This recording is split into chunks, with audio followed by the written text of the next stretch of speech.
Live. Oh, the Hello. music was down. Oh, Hey, Hey. thanks everybody for joining us. This is the Gimme the Loot Black History Month one shot.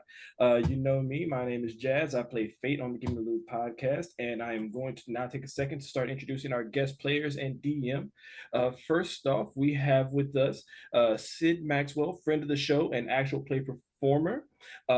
Miss Honey of Honey and Dice, and also the Tea with Honey podcast, and I believe the creator of the Embrace Initiative workshop, yes. And of course, my in-game rival and controller for tonight's chaos, the one and only Mr. Jeremy Cobb. Sid and Honey, if you don't mind introducing yourselves. Is it me? Is it you? Am I going or you going? you should have just went more specific. You should have told him specifically, Jazz. You come that's on, man. Rookie mistake. First. That's Rock, paper. Okay, ready? Rock, paper, scissors, shoot. Rock, paper. Okay. Just take it. You have a rock still. Go. That is why odds and even is always better than rock, paper, scissors. It's always better. True. Hi, everybody. I'm Sid. You can find me on the socials at _Sundance Sid. Except Blue Sky, they don't like underscores for whatever reason, so it's just Sundance Sid over there. But hey, happy to be here and roll some dice, even though we didn't roll any dice to make that decision earlier. Hello, everybody. I'm Honey, aka Honey and Dice. I write games, I play games, I run games, but mostly I'm just everybody's favorite and biggest cheerleader. And I'm so very happy and honored to have been invited to super guest because I don't know how many people here outside a couple actually know who I am, but I'm here to roll some dice. You guys know who I am. I'm going to introduce myself instead of Jeremy Cobb. Sorry, Jeremy, I'm sliding in there. I know you was probably next, but you guys know me. Harlan, I play Todd on the Gimme the Loot podcast. This time I'm playing my son, Joseph. I'm glad to be with these people, these guys and ladies, everyone, just the inclusive guys. Yeah, just having a good time. Yeah, Turner. Yeah, Turner, that was for you. That was for you, Turner. But yes, thank you. Should I go ahead and jump in and introduce myself now? Go ahead, man. All right. Hello, everybody. My name is Jeremy Cobb. Pronouns are he, him. And I'm very honored to be here. I've gotten to collab with the Gimme the Loot guys a few times. And I'm very excited to be here DMing this Black History Month one shot. I am currently attempting to co-stream this on my own Twitch channel, which is twitch.tv/casualquestlive. However, it appears that for whatever reason, all I'm streaming is just the page of for Gimme the Loot's Twitch page and not the actual stream. There's a thing on there that says watch now, and no matter what I do, it's not showing the actual stream. So I'm probably gonna stop doing that. But it's truly an honor to be here, and I'm very, very excited. Is there anybody left to introduce themselves, or has everybody introduced themselves? That is everyone.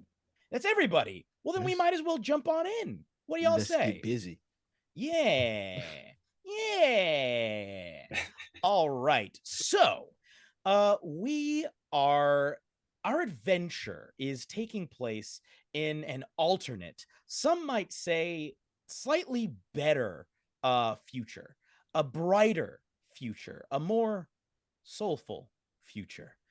For you see, this history diverged from our own. The history of this world diverged in such a way that when the great jazz musician Sun Ra started releasing his groundbreaking music and his groundbreaking philosophy, this time, in this reality, his theories and music caught on to such a degree that it resulted in all Black people who chose to leaving planet Earth to live in space. And to spread throughout the stars, meeting people from various races, various worlds. As it turns out, you can have Black people in any color as long as they're aliens. Shout out to Piccolo. And they have formed a beautiful and wondrous culture up there.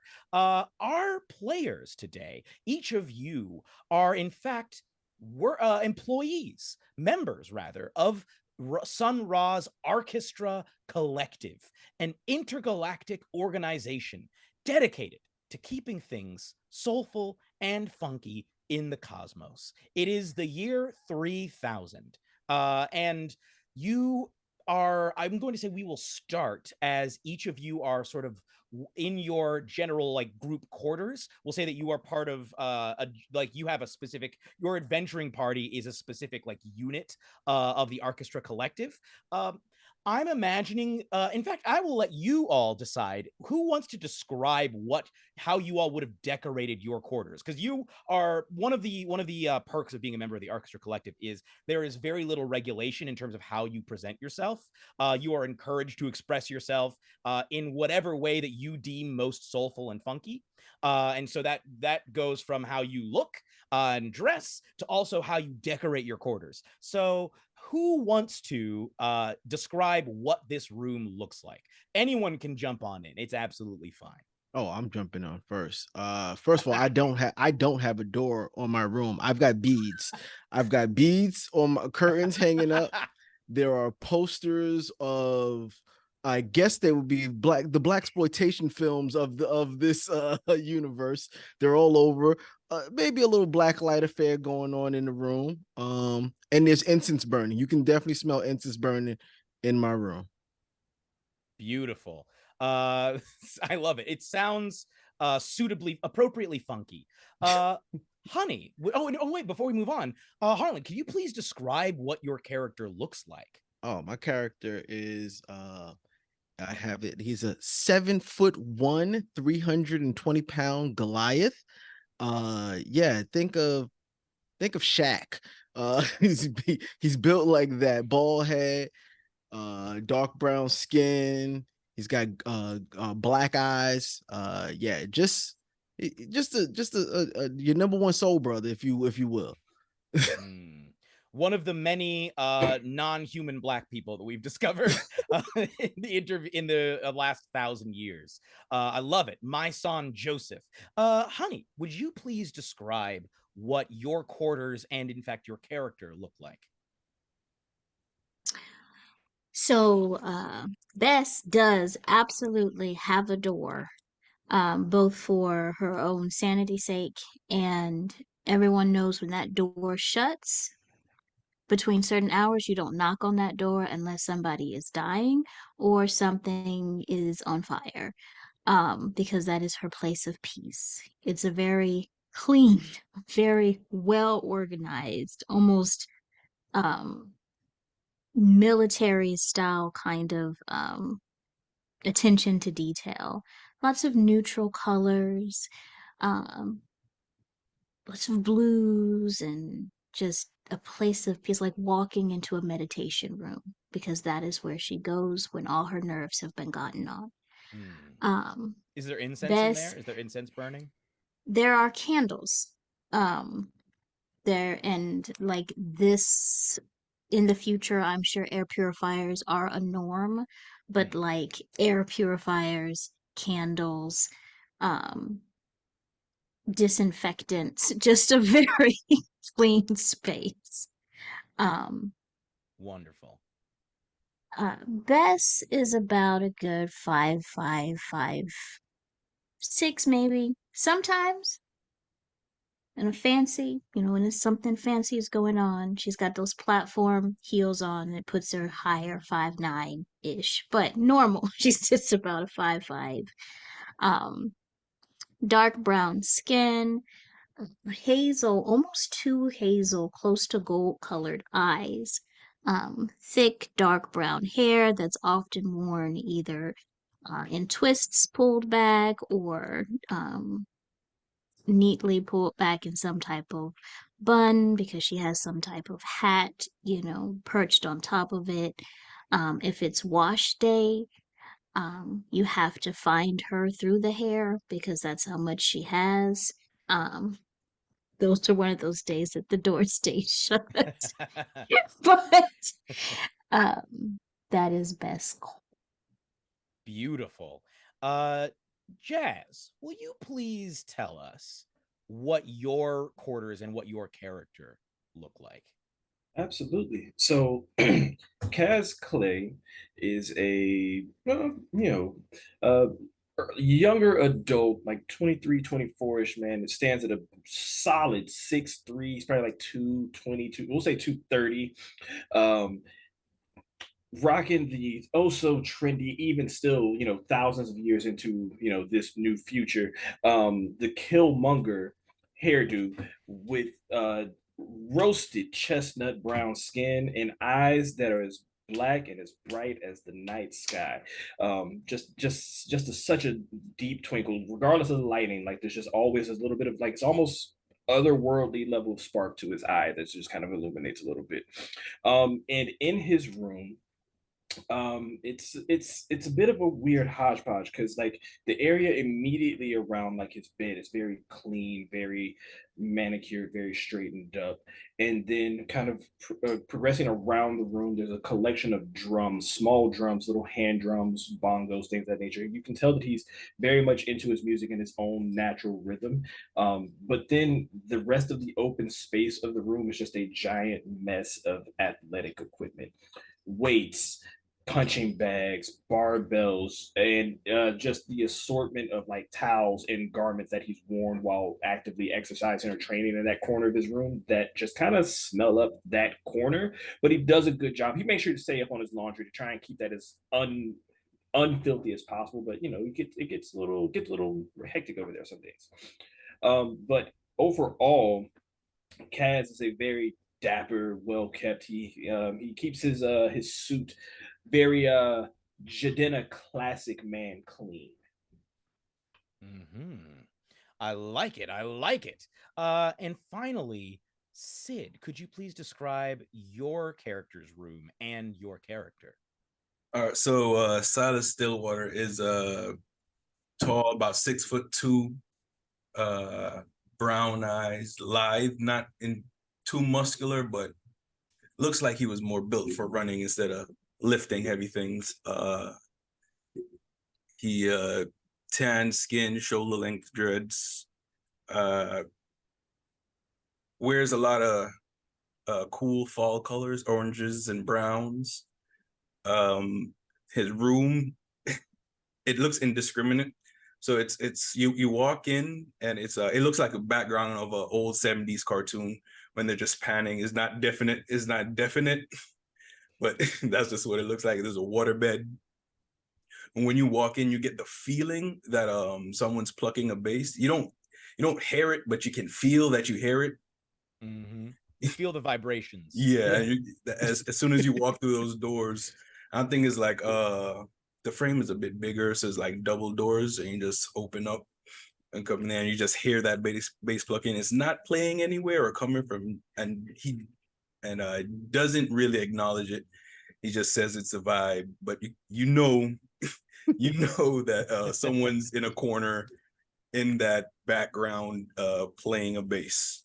I'm going to go ahead and say that throughout the orchestra station, no matter where you go, you will hear an instrument, or at least you will feel the vibrations from an instrument, whether it's a saxophone, whether it's a bass, whether it's a drum kit. Someone is playing something. Sometimes it'll even be a synth, but there is always some kind of mood setting vibe going on no matter where you go in the orchestra collective. And in fact, as each of you are in your respective quarters doing whatever you do when you are normally in there, you each receive a very familiar tone. The vibrations that flow through change from just felt vibrations to heard vibrations, and you hear the familiar tone, bum ba-dum ba-dum ba-dum ba-dum, which is the call of Blakey's messengers. Blakey's messengers are essentially the people who go around and notify any agents, any members of the orchestra collective when there is a new mission. You are all being called to your common room, essentially, for an important debriefing. Do you all answer the call, or do you like just sit there and like, nah, I refuse to engage with my work for today?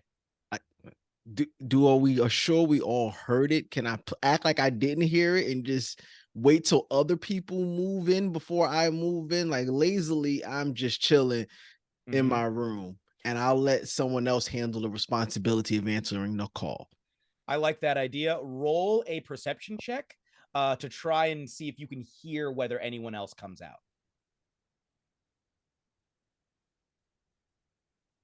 13. A 13. So if either of the people on plus 3, 16, sorry. Oh, 16? Oh, 16? Yeah. You can absolutely hear if somebody comes out.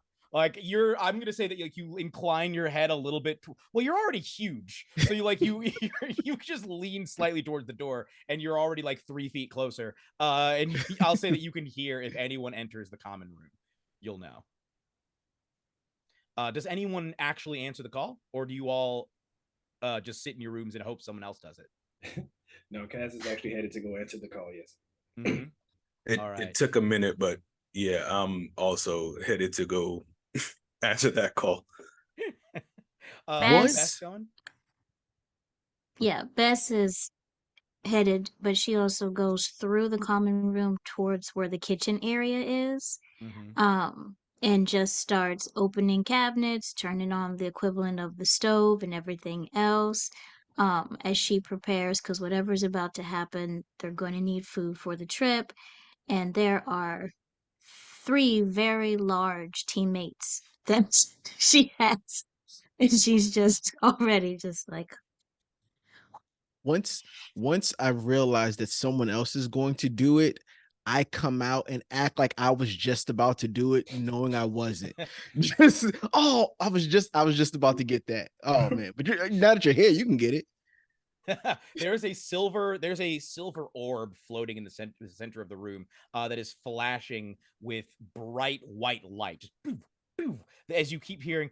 It's similar to like an iHome or like like a speaker that has lights that go on in time with the music. So it keeps going bum ba-dum ba-dum ba-dum ba-dum as like until somebody actually comes and touches the orb. Ooh, it's floating a little bit in the air. I give it a real light hop, and I basketball like I'm gonna dunk it, but I just gotta give it a real light tap just to make the contact, and I'm not gonna try and break it. But I still gotta give it that regular. As you go to touch it, it moves out of the way and starts bouncing itself off the ground, as if somebody is like getting ready to like try and get past you to the basket. Oh, all right. I come back down. I got a D up. Where we going? I'm gonna need you to make me what are you gonna do to try and, because you can see this thing's about to try and make a break past you. Oh, well, I gotta get the cutoff. So I'm just going straight at legs and cutting, making a dash to the right to cut off the angle. You're not getting to the basket past me. Make me a sleight of hand check. Sleight of hand. You know what they say? Hands down, man down, sir. You gotta keep those hands. Nat 20. Oh, you can see that they were about to pull like an Allen Iverson, just try and absolutely break your ankles, but you are so fast that you just palm the ball before it even like in mid, it's like in mid flight, and you catch the orb and it can't go anywhere. Let's go. As you do that, you hear applause just erupt. This is normal. There is no audience, but it is whenever someone pulls a great move like that. The Orchestra Collective is very supportive, and so whenever someone does something particularly impressive, they pump in the sound of applause. So you hear just people like, Kaz, Kaz, Kaz, Kaz, Kaz. As the crowd settles down, you hear the familiar voice of Commander Art Blakey, the leader of the messengers, coming through, saying, all right now, is everybody there? We're here. Yeah, I'm here. We're all here. Right? Excellent. I'm glad that you have all assembled, because today's mission is of the utmost importance. As you know, the intergalactic soul train needs a new conductor. After the ascension of its previous conductor, the Purple Prince. Mm. You all know he ascended to a higher plane of existence recently. And that means somebody's got to get on there and drive the soul train. But I have good news for you. Our own Sun Ra himself has prophesied that the new conductor is ready to take over the post. Who's the new conductor? Is that us? No. Okay. No. Y'all are funky, but you ain't nearly funky enough. Soul Brother number one. You are some of the funkiest operatives we have, but the funk that is required to drive the soul train is on another level. So you all remember the Purple Prince. Yeah. And there's just like you just hard to follow the Purple Prince. Yeah, there's like, even as you hear the voice say the Purple Prince, the orb glows purple, and a strange symbol just appears on it briefly before disappearing. You hear that Commander Blakey continues. The new conductor is an android, Sun Ra says. An arch-android, in fact, named Cindy Mayweather.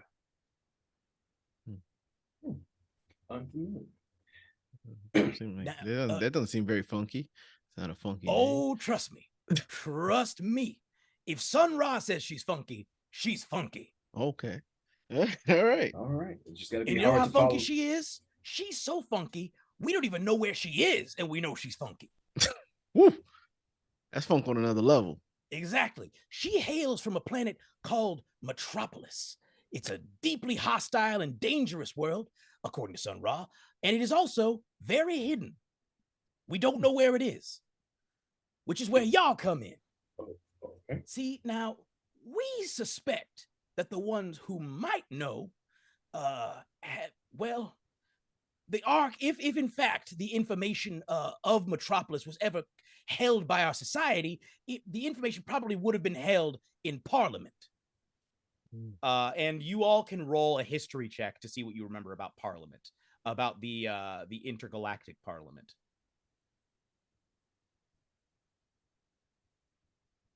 You would all recognize basically what it is, but it's a matter of how much specific information you would know. 19. 17 for me. 19, for 17. My son. Did anybody else? 21. 21. Did anybody else? Jazz, did you get above a 15? Unfortunately, Kaz did not pay attention that day in class when they were teaching about Parliament. All right. Yeah. Kaz, you remember that Parliament was a very important governing body who hasn't really been around for a while. They took off. You're not really sure what exactly happened. The rest of you, though, remember, Parliament was a foundational element of the funky intergalactic federation, the Federation of Funk, that largely has unified the Black people throughout the cosmos. However, there was an incident some years ago known as the Great Funk Up, in which essentially such a high concentration of funk energy was released that it actually seriously damaged a planet that Parliament was on. And it is generally the general consensus is that Parliament flew away in their mothership, never to be seen again. But who got a 21? Was it Silas who got a 21? Okay, for 20 and above, you recognize or you remember that not all of Parliament disappeared. The Prime Minister of Parliament, Dr. Funkenstein, the legendary Dr. Funkenstein, is still in residence. And I will even say what you remember what planet this took place on. It's called Planet 0921. It used to be inhabited. It is not anymore after that funk explosion. But when it was inhabited, the locals called it Magot Brayin in their language. But it is no longer inhabited, except by the Prime Minister of Parliament, Dr. Funkenstein. And if anyone would know how to get in touch with Parliament, it would be Dr. Funkenstein. You realize that even as Commander Blakey begins to verbally say that to everyone else, that we intend to take you to planet 0921, beam you on, and it is your mission to find Dr. Funkenstein, get in contact with Parliament, and have them help you locate. That's right, locate Metropolis, so that y'all can retrieve Cindy Mayweather. This entire time, I was repeating the information because I realized it while he was saying. So I was repeating everything he was saying while he was saying it. I'm gonna say that like as you were saying it, spontaneously a beat came on, so it sounded like it was a stereo effect. And like the beat completely matched up with the rhythm of both of your voices, so that it just kind of took on sort of a Gil Scott Heron in stereo vibe. I got the call response. Mm-hmm. All right. Okay. Well, this seems like it should be simple but still dangerous. Extremely dangerous. Oh no. But that's fine. I'm young, I'm handsome, and I'm fast. I can't possibly be beat, so let's go get this done. I applaud your confidence. I only hope it will carry the day, because planet 0921 is real funked up. And as Commander Blakey says this, the orb begins to glow very, very brightly.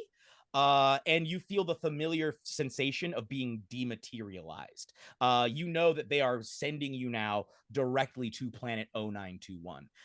Just real quick, I want to check in. Bess, what snacks did you manage to get together?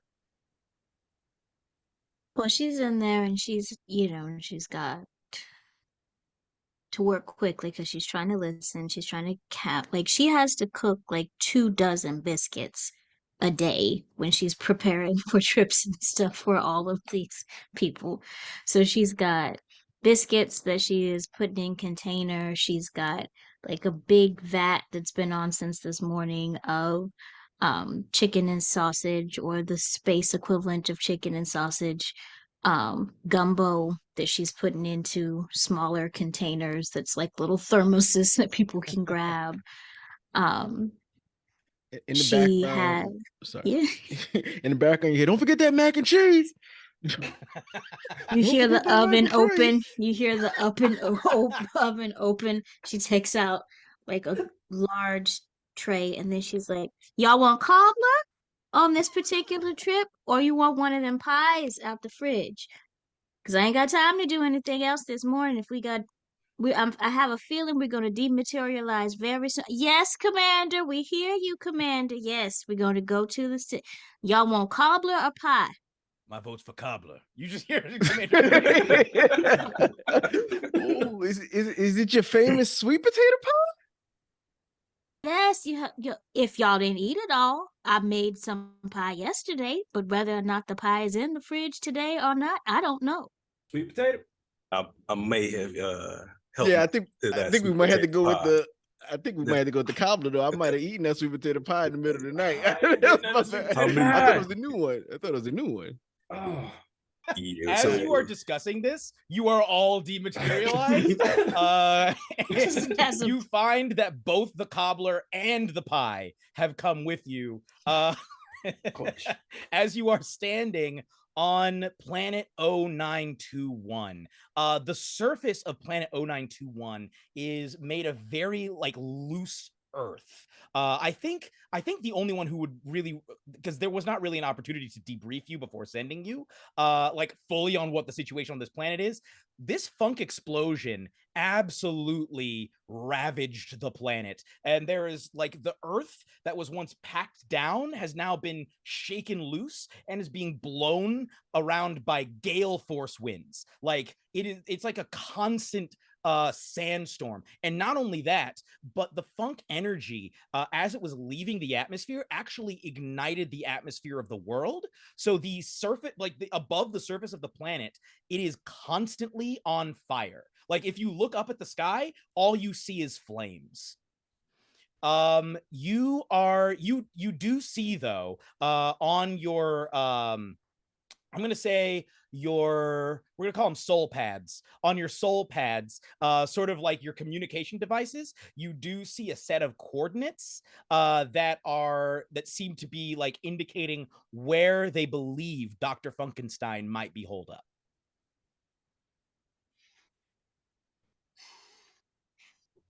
Sorry. All right. I'm so like the layering that you're doing is beautiful. I'm sorry.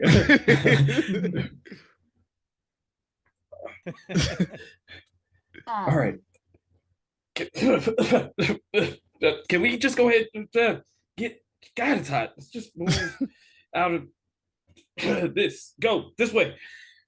All right. All right. You set off. Can I ask you a question? Yes. So I have, because of the nature of the class I took, I have a very special friend, a mount. My question is, would best be able to go ahead and summon her beautiful companion, Bass and Drum, and see whether or not Bass and Drum can come along on this adventure? I'm gonna say that if you've had Bass and Drum for a while, then I would imagine that it is orchestra protocol to send you out, like whenever you are dematerialized and sent out on a mission, if Bass and Drum is aboard the orchestra collective station, that they are also dematerialized and sent out with you. So I will say that Bass and Drum is right there with you. Can you please describe Bass and Drum? Bass and Drum is a beautiful midnight black stallion. He is so black, his coat is so shiny, it almost seems to sparkle. His mane is always kept well brushed and conditioned. Yes, because sometimes Bess only has her own hair to do. I'm sure she retwists and helps others with their locks, but his hair is currently well brushed, well conditioned, and shiny, and he just seems to twinkle almost just with how groomed he stays. A heavy dose of that mane and tail, huh? Yeah, I was about to say, can I make a request for the mane?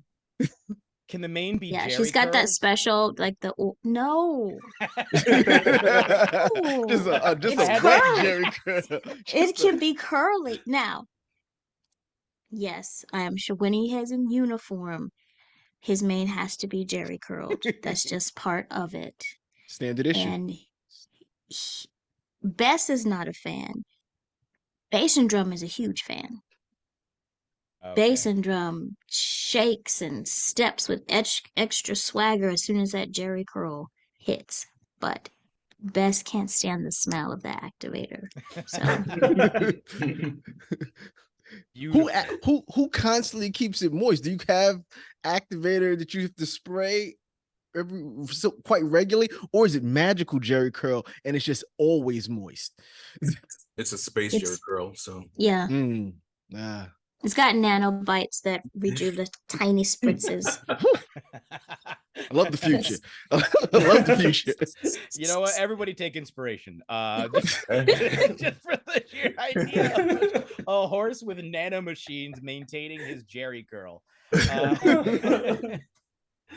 I love it. So you all set off towards the last known location of the Prime Minister of Parliament, Dr. Funkenstein. I won't make you roll a survival. Actually, I won't make you roll a survival check. What I will have you do is roll a Constitution saving throw, because the conditions on this planet are so harsh. From the whipping wind, with the sand and the dirt, the earth just being whipped into your face, and the blazing heat from the flames above you.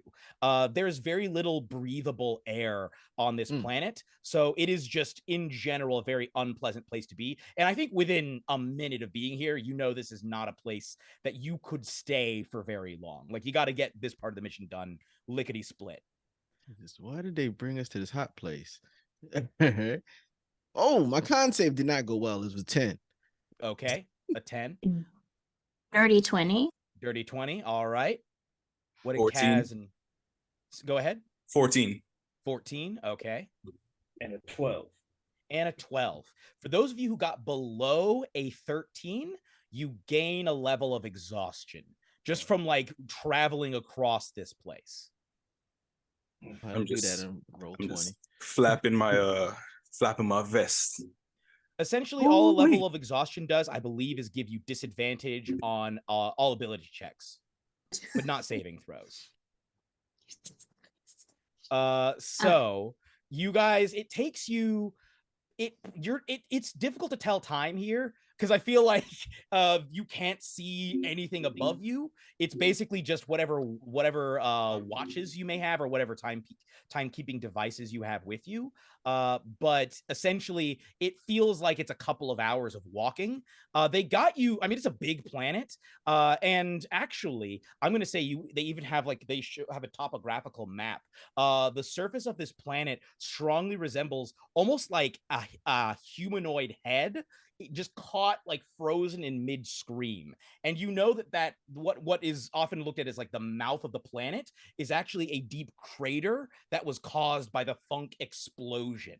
And I'm going to say once again, Silas, you rolled so high on your history check. You know that the most dangerous parts of this planet are in the mouth, because not only was the planet's surface irrevocably changed, but the planet's orbit was stopped. The planet was like stopped in its motion and is being essentially held in place by sheer Funk energy.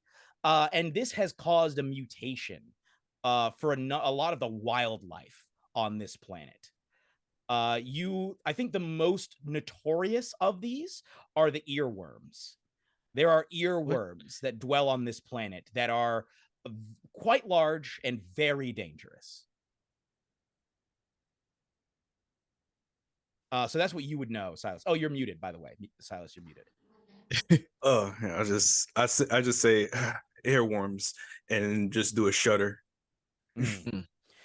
It's as we reach this first leg of the journey, you see ahead of you through the sand. It looks like there's just blackness ahead, and the closer you get, the more you realize it's not like a wall of blackness. No, that's the edge of the cliff that leads down into the mouth. As you all are going to climb down in there, unless you have means of like floating down, you're going to have to use rope to climb down. Does anyone have any means, or you could also teleport if you have powerful teleportation magic, then you could potentially teleport into the mouth, but otherwise you will need to make checks. Does anybody have any means of getting down the cliffside other than using rope? I do not. How far is it? I'm going to say that if you had Misty Step, you could teleport 30 feet down and then climb down. So I'd say you need to get down at least 30 feet before you're in a place where you could realistically climb down. Well, looks like we're climbing. Professor, just a minute. Before we take this very, very dangerous trek down into the mouth of the planet. Did you say it was a mouth? This is the mouth of the planet, right? Yes, it looks like a giant screaming mouth.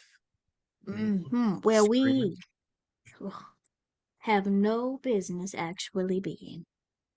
Let us take a moment to remember the wise words of the Purple Prince, to give us some comfort and strength. I never meant to cause you any sorrow. I never meant to cause you any pain. Bason's going and stomping a foot or stomping a hoof. I only wanted one time. And he said, I remember, and he wrote it down, and it was written, and we all know. He only wanted one time to see us all laughing. Let us all say, Purple Rain. Right. Purple Purple Rain. Rain. Purple Rain. Jason Jones. Purple Rain. Beautiful. I'm gonna say roll a religion check. Bess, please roll a religion check. Religion. 15 plus 2. A 17. A 17. The DC was 15.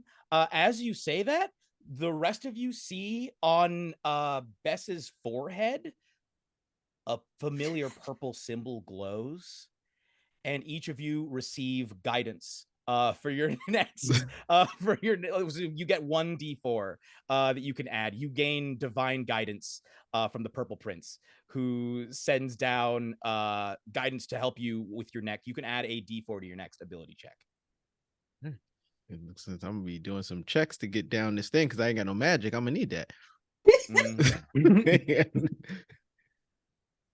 All right, let's get some checks. This is going to be to climb down. I'm going to say you can do either athletics or acrobatics to climb down. And because of the winds, I'm going to say this is a DC 14 that you need to hit. Now, for those of you, I believe, am I correct in saying that Kaz and Myson both have disadvantage on ability checks because of your 1 level of exhaustion?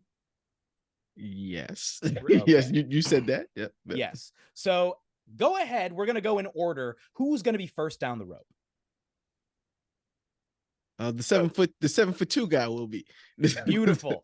Roll me an athletics or acrobatics check with disadvantage and add a d4. It's a DC. I said DC 15 or DC 14. I believe I said DC 14. Sure. That's exactly what you said. I don't know. I remember 14. That's what I heard. Yeah. All right. So I'm rolling an advantage. I just rolled twice. I've got +6 bonus on athletics being a giant.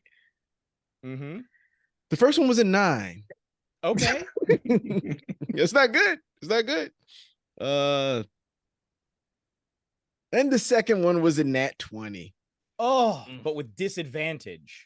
Can I get rid of disadvantage at any way? The only way that you could, I will let you, as a reaction, enter a rage. Okay. Because you're a barbarian, right? Yes, I am. Barbarian will give you advantage on strength checks. So if you like rage will give you advantage on strength checks, which will offset the disadvantage and make it a flat roll. But first, I need a dexterity saving throw, which you do have advantage on. So that's a straight roll because you have advantage on dexterity saving throws against effects you can see. Yes. So just roll 1d20 because you don't have advantage or disadvantage there. Here, because they cancel out essentially. A 6. Okay. I will still let you enter a rage because you are going to fall. How much is this fall? Well, you rolled a 6. Who wants to roll a luck check for our boy Myson? Ridiculous. I'm gonna leave this one to one of the guests. Okay, Huddy's gonna roll it. You want a high number? A 16. A 16. Okay, you do not get blown off, blown out by the wind hard enough to be blown away from the edge, like the edge of where you were trying to get to. Basically, the wind is so strong that it could have blown you off course, and you would have fallen significantly farther. But instead, you only fall 30 feet. Okay. So you only fall 30. It's a lot. Even for someone as tall as I am, that's a hefty amount. Still pretty big. And how much damage is that? It's gonna be 9 points of bludgeoning damage as you into the sand. All right. We'll take that. We won't use anything funny for it. All right. You poof. As you hit Wile E. Coyote style. As you hit that earth, you feel some of it knocked loose, and you feel it start to, and that you see like the shockwaves of you starting to slide, you see shockwaves moving up the cliff to the edge of the mouth. And as all of you are standing on the edge, you feel the ground start to shake underneath you as the earth beneath your feet crumbles and you all begin to slide. And I need dexterity saving throws from all of you. My bad. As I yelled down from my bad, guys. You're falling ahead of them, so you're like, my bad, as you're like sliding down the side of this cliff. Oh no, this ain't funky. 20. Oh, beautiful. Bess is crushing it. I'm gonna say you with a nat 20, you save all of the snacks as well. Not only are you fine, as long as the snacks snacks are are fine. good. That's the most important part. Yeah. I had, where did it go? 18 saves. Okay. I had a 19, and I remember that I'm exhausted, so I got a 9. Oh. And what about our boy Myson? It's just a flat roll for you. Oh, I thought I was already down in this. Oh no, you're falling too. You hit it, and now all of you are sliding. Oh, all right, so it's a dex. All right, dex save, flat roll. Yeah, just some bull. That was a crit. That was a nat 1. Oh, that was a nat 1 plus Okay. 2 with the 3 on the deck. I need advantage. I need advantage. I'm so sorry. All of you, those of you who, it's not even those of you who got above. Basically, Bess and Silas, you succeeded. You take 7 points of bludgeoning damage. Unfortunately, our boy Kaz, is gonna take 14, and I'm gonna say with a nat 1. I don't normally treat crit fails on stuff like this, but I can't pass it up. I'm gonna say you take 28. 28. As you just slide down into this mouth, and more earth is now being whipped up by the wind. As the can I fire use the blazes stone above. endurance where I take damage? You use a reaction to reduce the damage. Yes, you can. Oh, jeez. Which what, by a D10? You roll a it D10. says or is 1d12 plus 3. Beautiful. All right, 12 points of damage I get reduced by. Awesome. So that I said 28. It's only 16 then. Jesus. As you finally come to, you're all sort of, I'm knocking stuff over. With the exception of Bess, you're all like half in and half out of the earth. I'm gonna say, Bess, if you want to, you can just be perched on what's Basin's full name? Basin Drum. Basin, you can be perched on Basin Drum's back as he like rears up.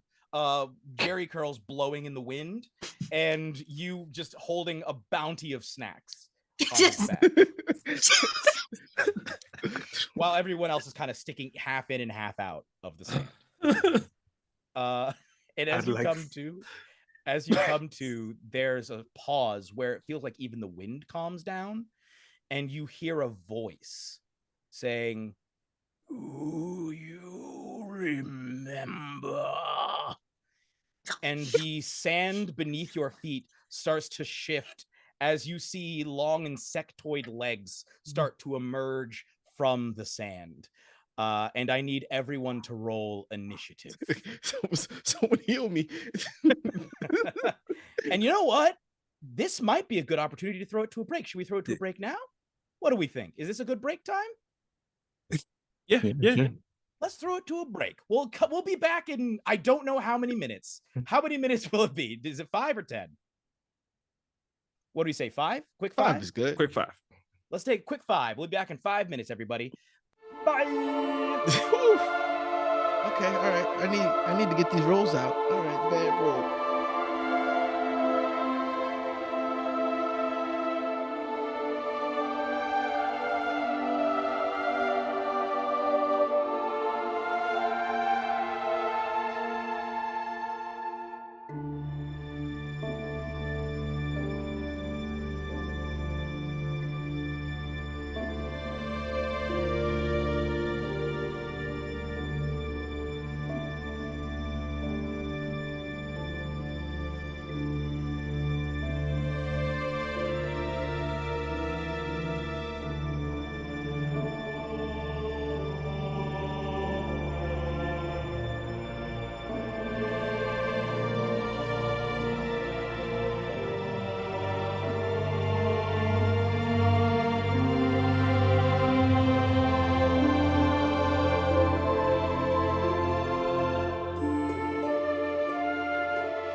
right, we're back with the second half of this adventure.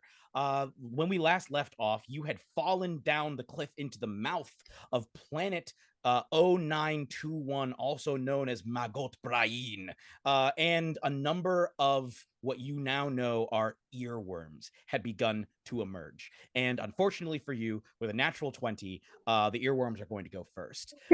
So you see that these long insectoid legs attached to these pale bodies, these, I'm going to say ashy, not really pale, just very ashy looking bodies, and some really ratty looking naturals start to drag themselves out of the sand. Basically, it looks like if you had an afro and then you crawled through sand.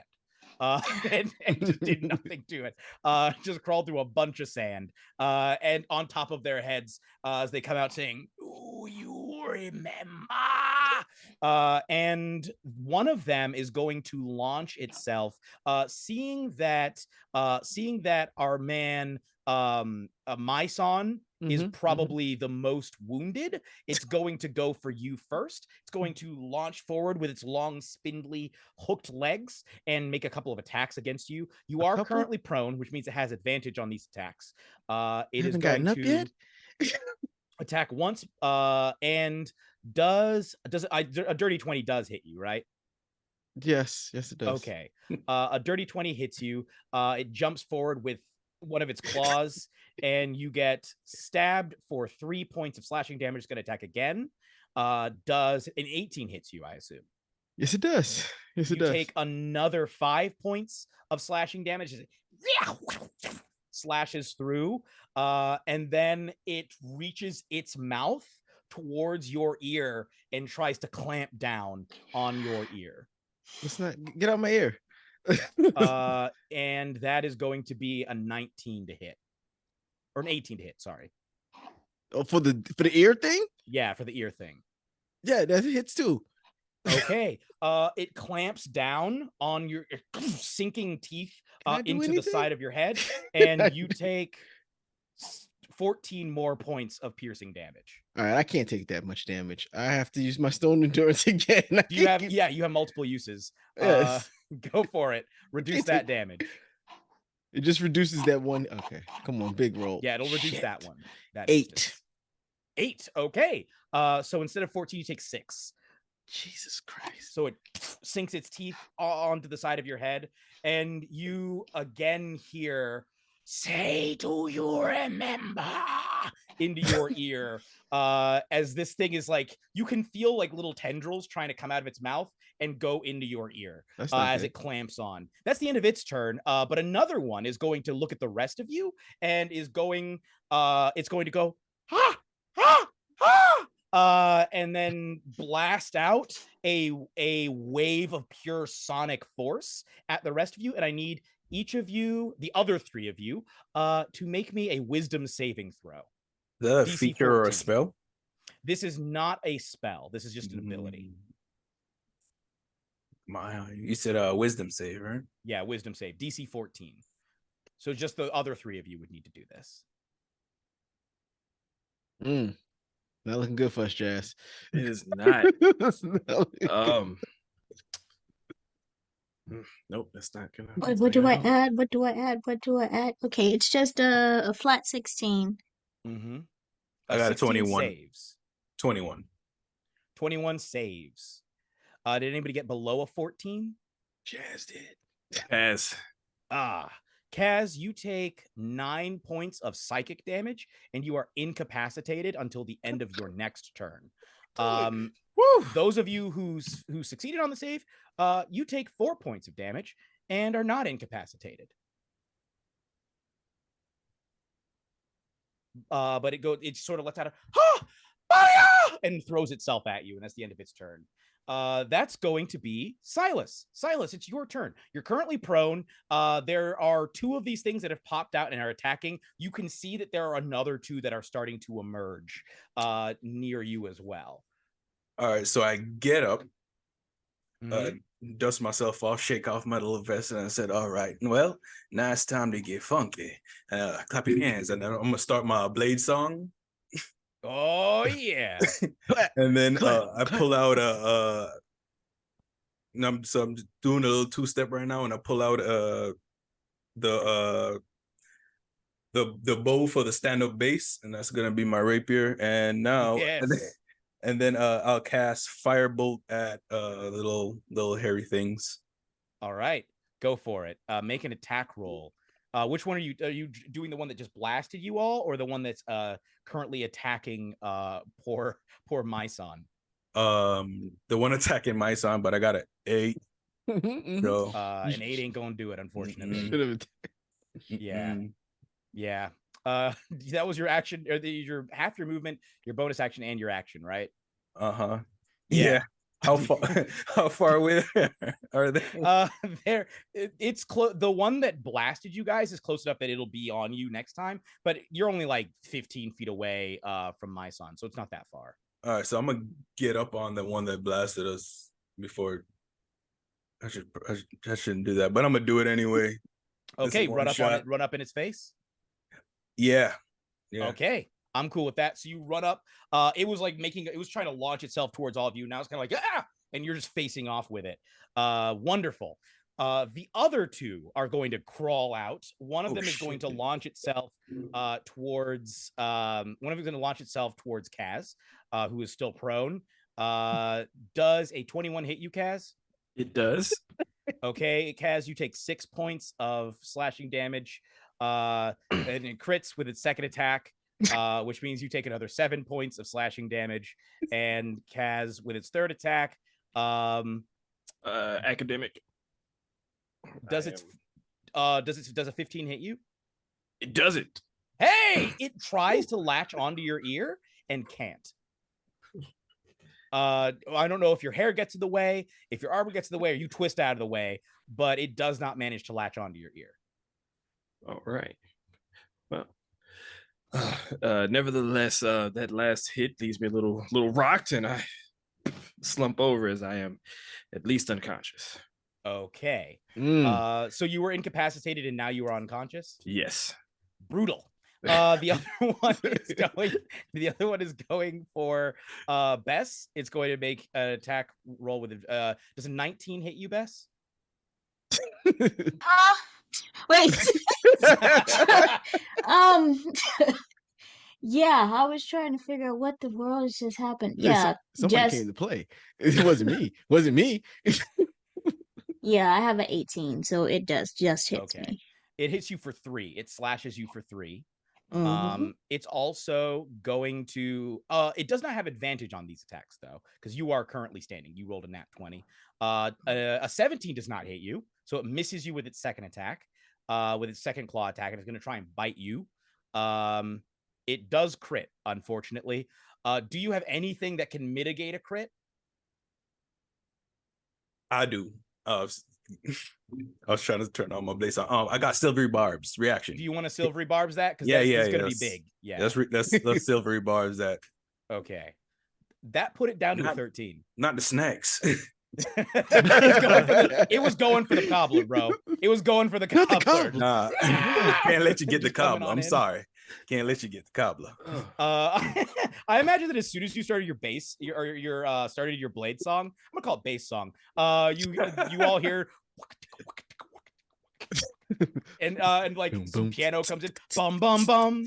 As soon as you pull out the bass, you start laying down a sick bass line. And I imagine that as you see this thing jumping towards it, you go, and it's just it's thrown off by the funk and lets out a. And then has to do a very short jig, but does not manage to go after the snacks. Who do you give advantage to, Silas? Let's give it to my son. Okay. My son's gonna need it. My son, it's your turn next. All right. So what do I use to get up? Is it a bonus action? Is it just half my movement just to get up? Half your movement. Okay. But so you can get on up. All right. I can get up. Get on up. I can also rage with a bonus action, right? Yeah. All right.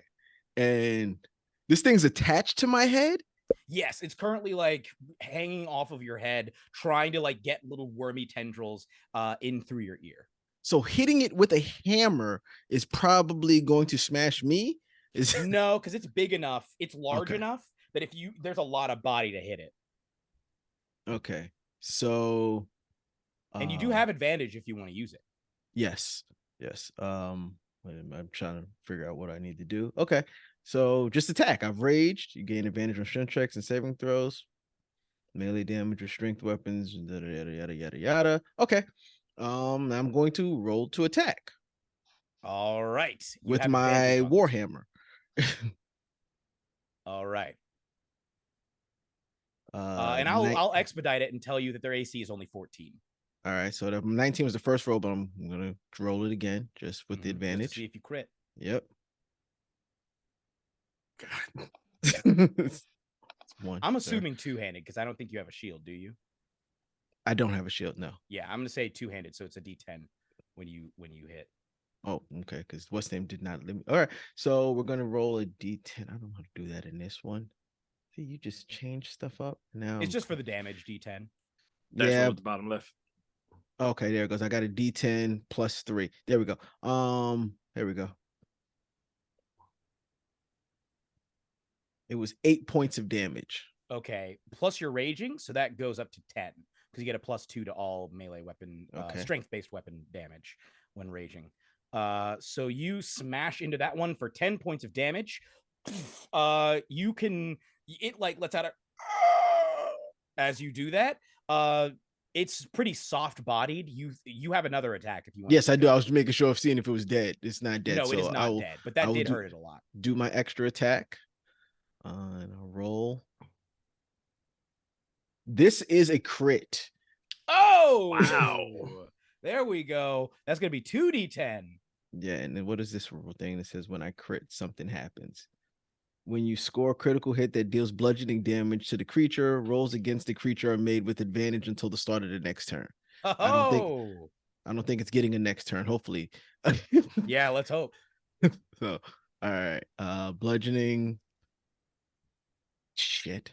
That was a 4 + 2, which is 6, and that was the first one. And then the second one is a 5 + 2. So okay, you wouldn't 6. add the +2 twice. It would be so 4 + 2. Okay. 6 plus 3, 6. I think. Yeah, they did the +3 already. Oh, okay. So you rolled. So I was just doing the +2 for the rage, right? Oh yeah, the rage only gets added once. Gets added once on the first hit, or not for the crit, right? For the crit, it only gets added once. Okay, so it's 4 + 2 + 5.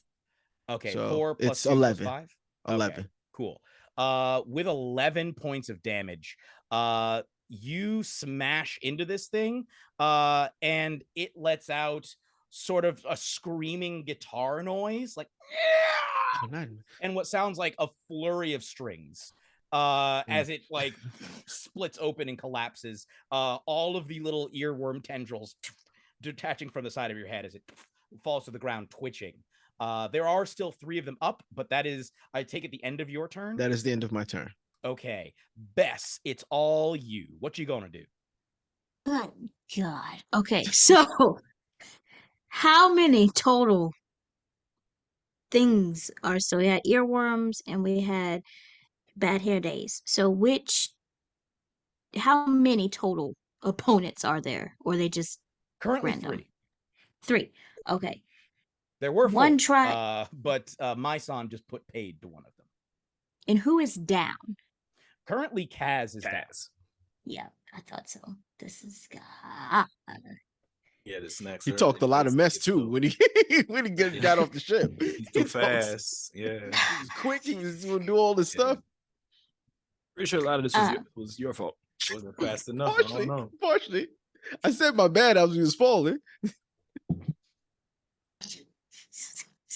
So Bess is going to. We're gonna let. How much of my movement will I have to use to get off of bass and drum? I'll let you just use 5 to hop off of bass and drum.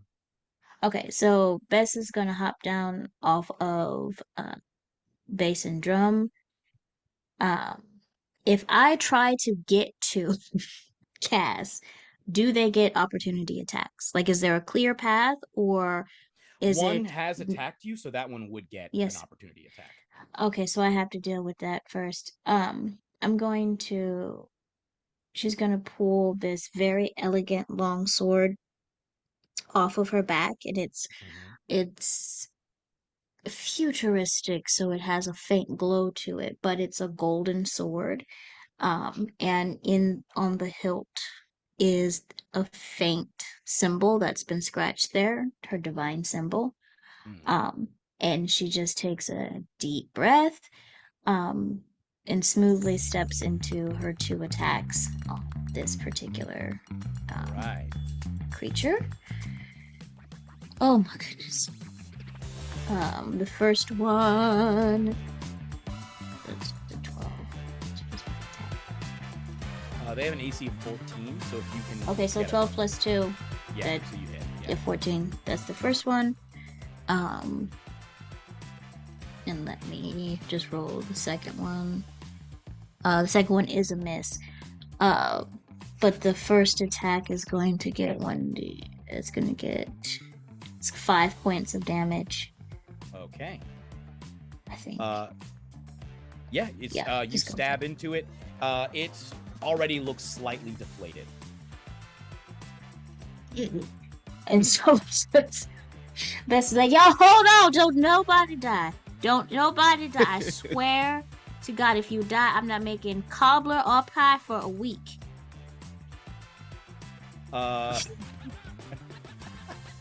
That's wonderful. I'm gonna say that as you say that, Bass and Drum also gives an imperious look at everyone. To add, just be like, "Don't you die." He doesn't actually have to say it. He says it with his eyes. With his eyes. And I please have Bass and Drum. Did you want him on a separate initiative or with me? You can keep him on yours. All right. And then she's just gonna click. All right, Bass and Drum, let the beat drop.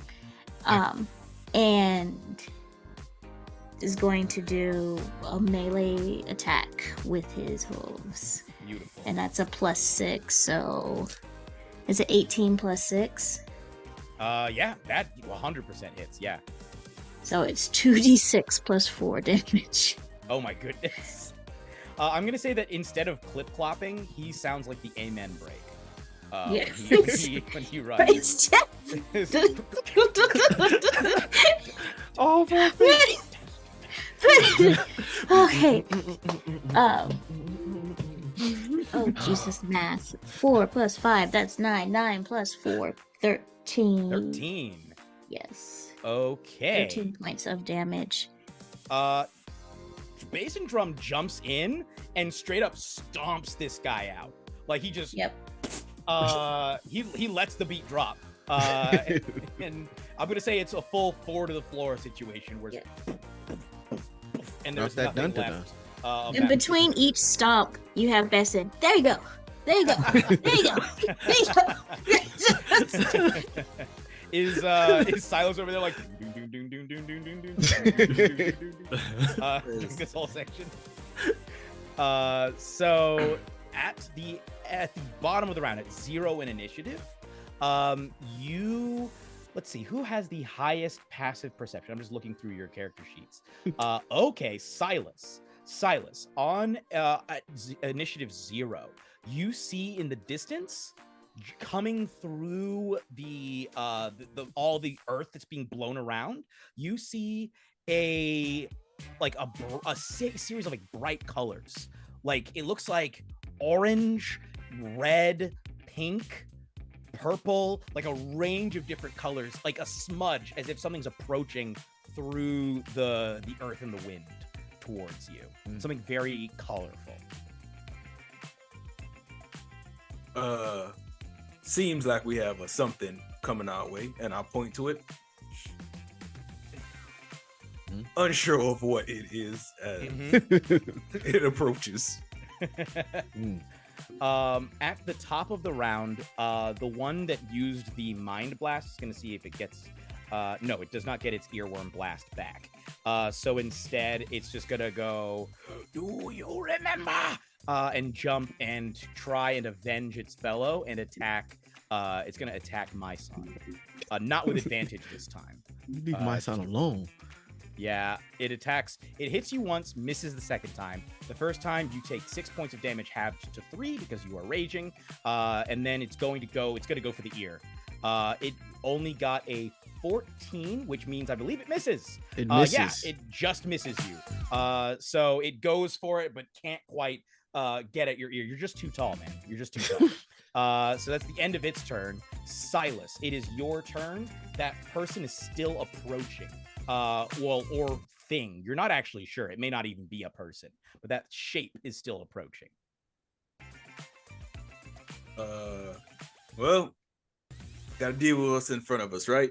And I'm gonna just turn to the bad hair days, and I'm just gonna shove the bow in there into his body and cast inflict wounds. Beautiful. Oh, and while this is happening, I need Kaz to roll a dex save because you are currently unconscious. Yep. Forgot about that. Sorry about that. Flat 20. You got a nat 20? No, flat and rolling the flat 20. Oh. Got an 18. Okay, that's one success. Woo. All right. What was your attack roll for inflict wounds? Let's roll that. See what will be 19. You hit. Go ahead and roll. Is this a first level inflict wounds? What's this? Yes.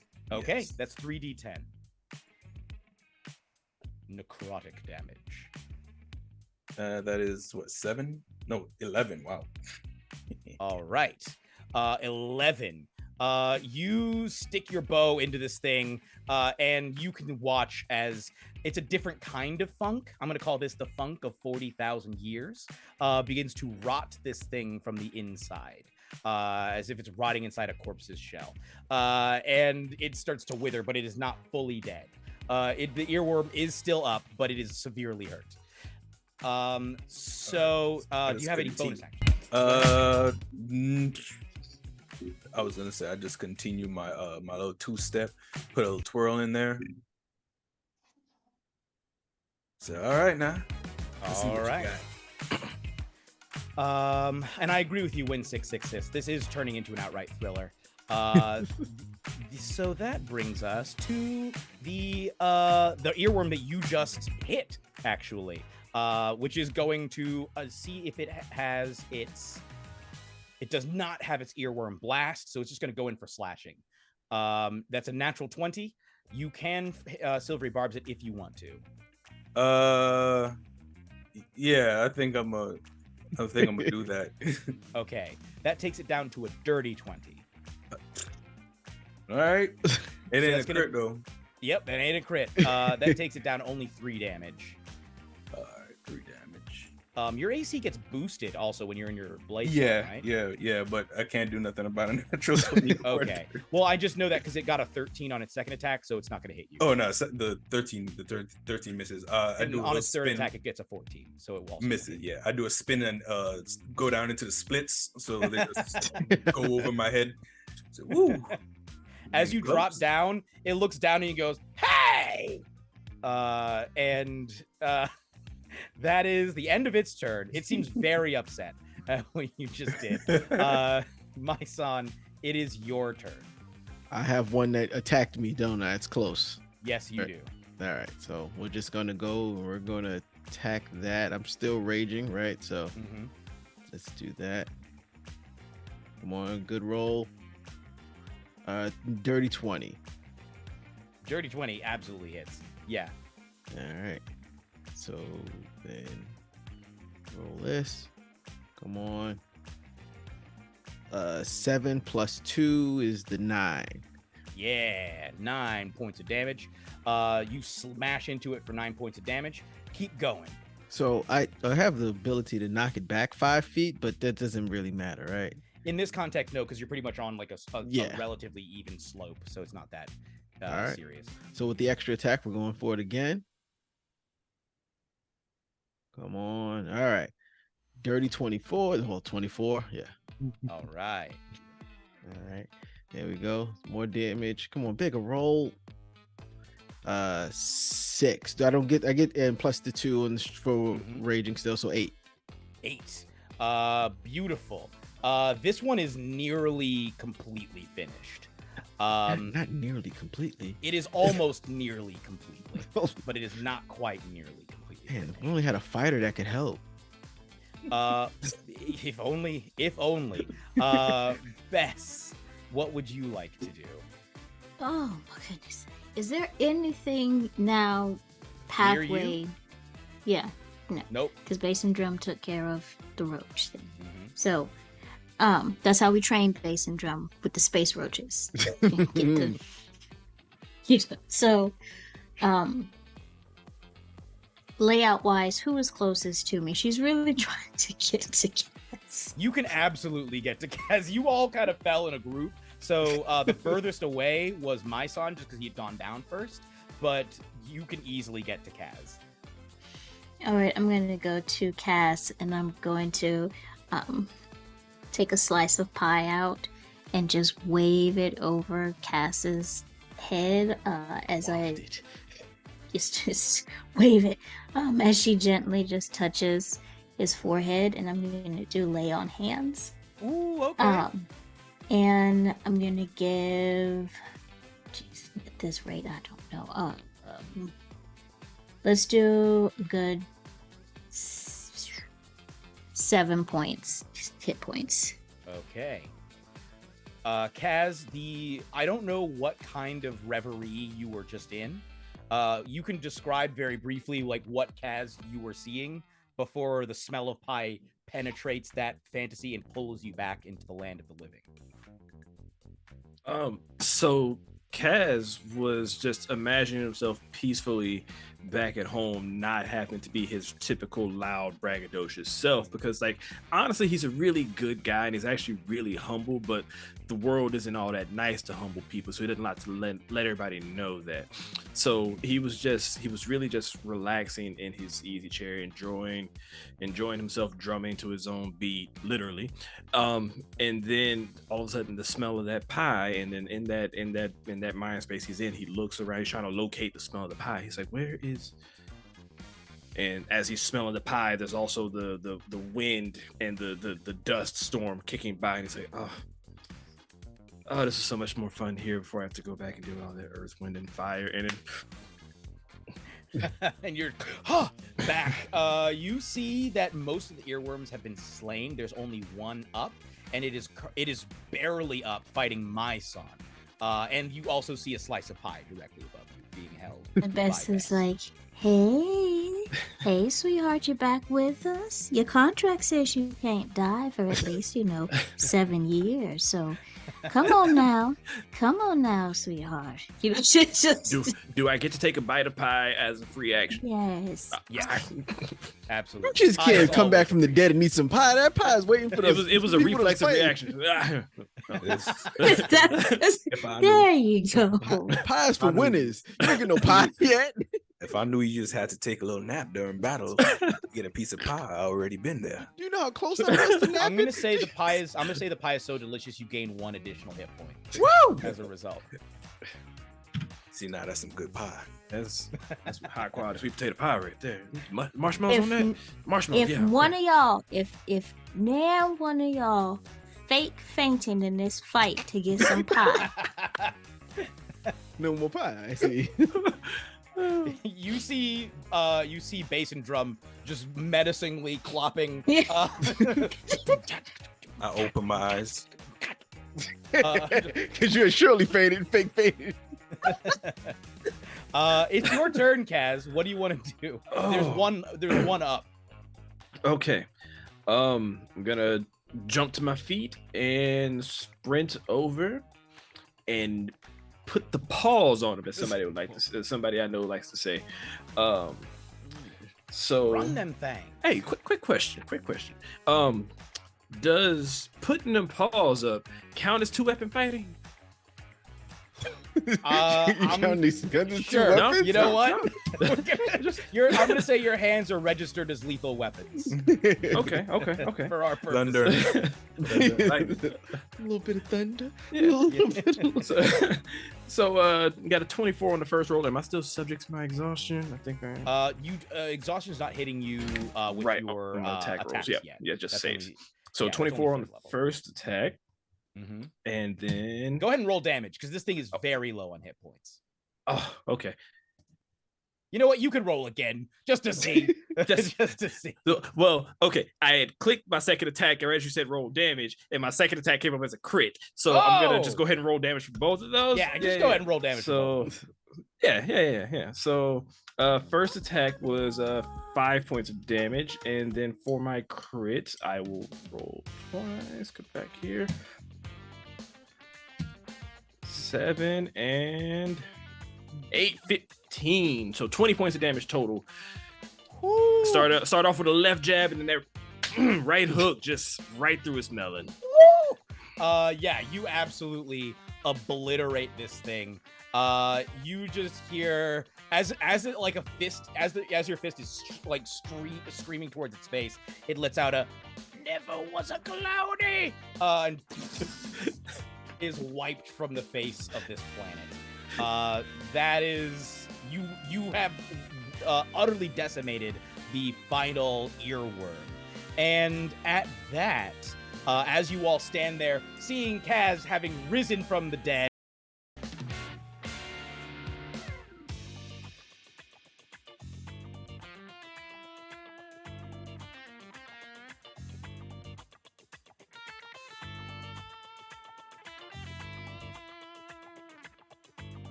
Coming at him.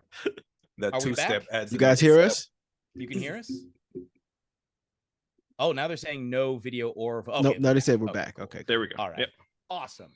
So as I was saying, they heard as this colorful figure is approaching, they all could hear the sound of bass slapping piercing through the howling wind. And the closer this figure gets, the louder the slapping becomes. And if y'all want to, you can roll a perception check to see if you can identify what bass this is.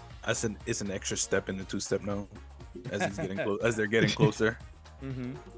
Perception. Come on. Nat 20. Nat 18, 20. 21. Not Oh. nat, but 21. 21. Oh, beautiful. I've got dirt in my eyes and a mouthful of pie. I'm not really perceiving a whole lot. I'm still busy trying to chew. You're just vibing. Yeah. Everybody who got above a 20, you recognize this is a legendary brand of bass. This is a P bass that you can hear approaching, which you know is the calling card of Dr. Funkenstein.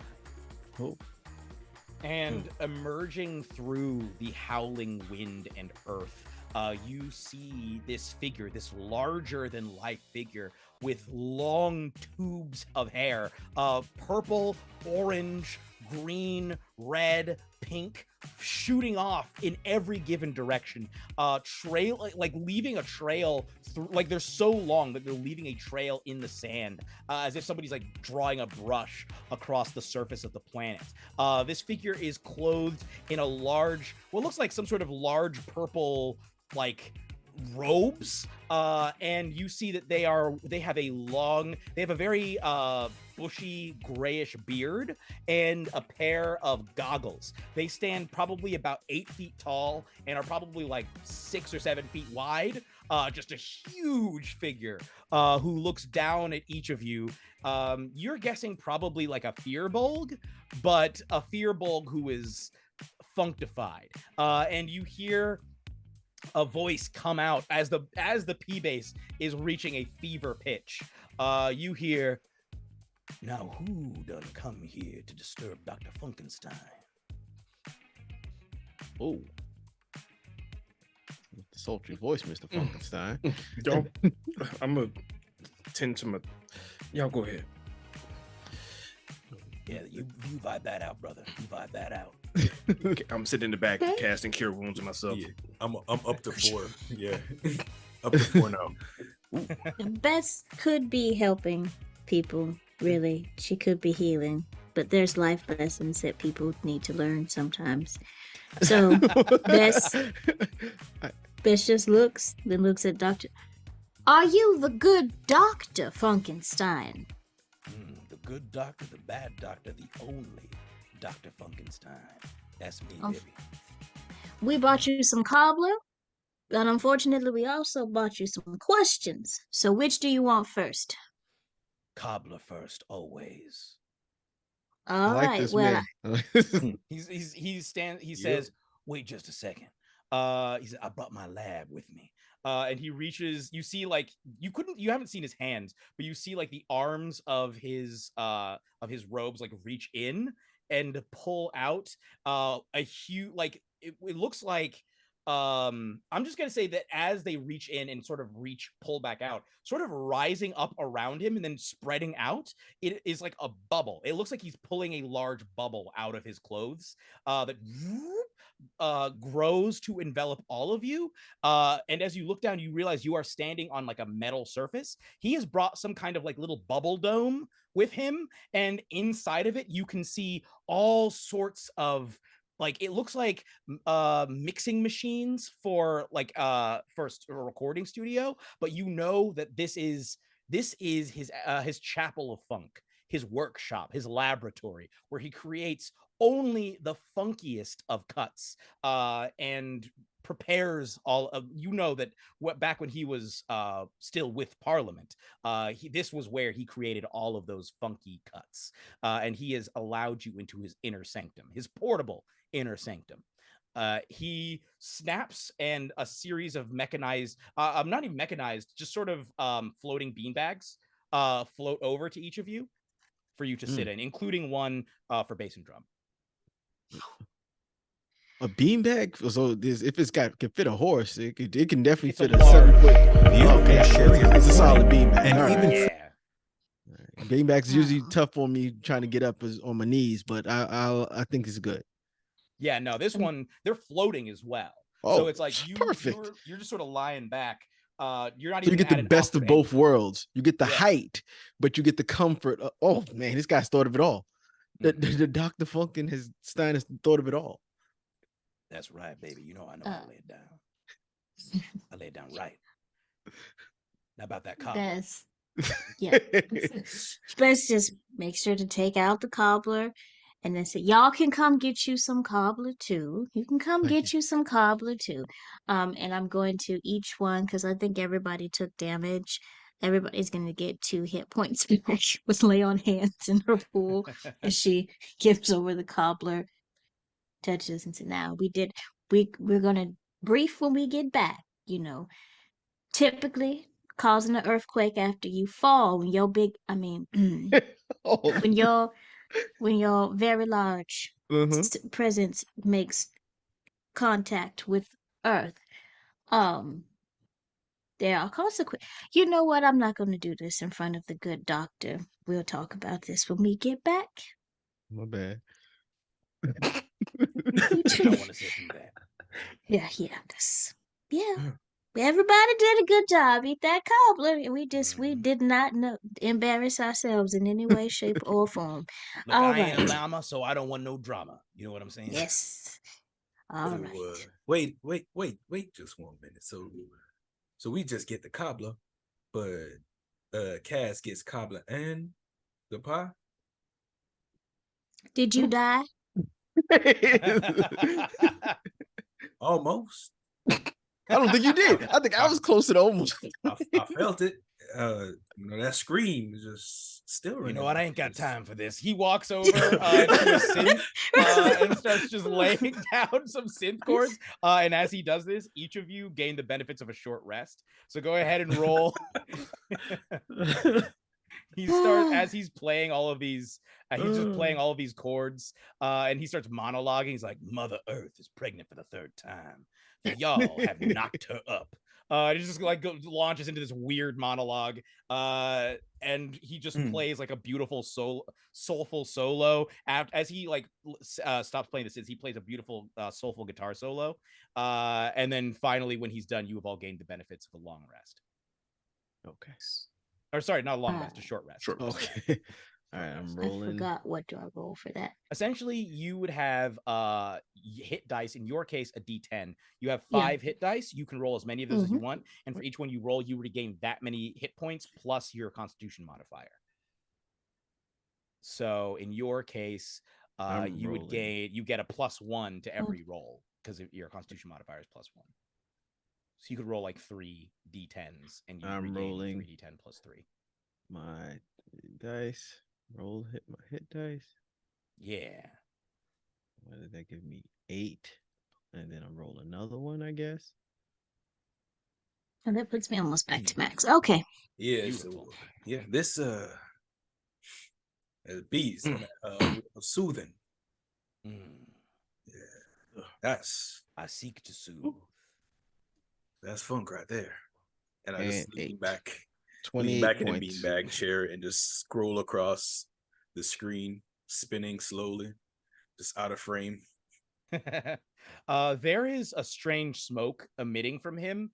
You're not sure from where. It's got a very particular odor, and he seems very relaxed. And he looks at all of you and says, "Now, we've had the cobbler. It's time for questions."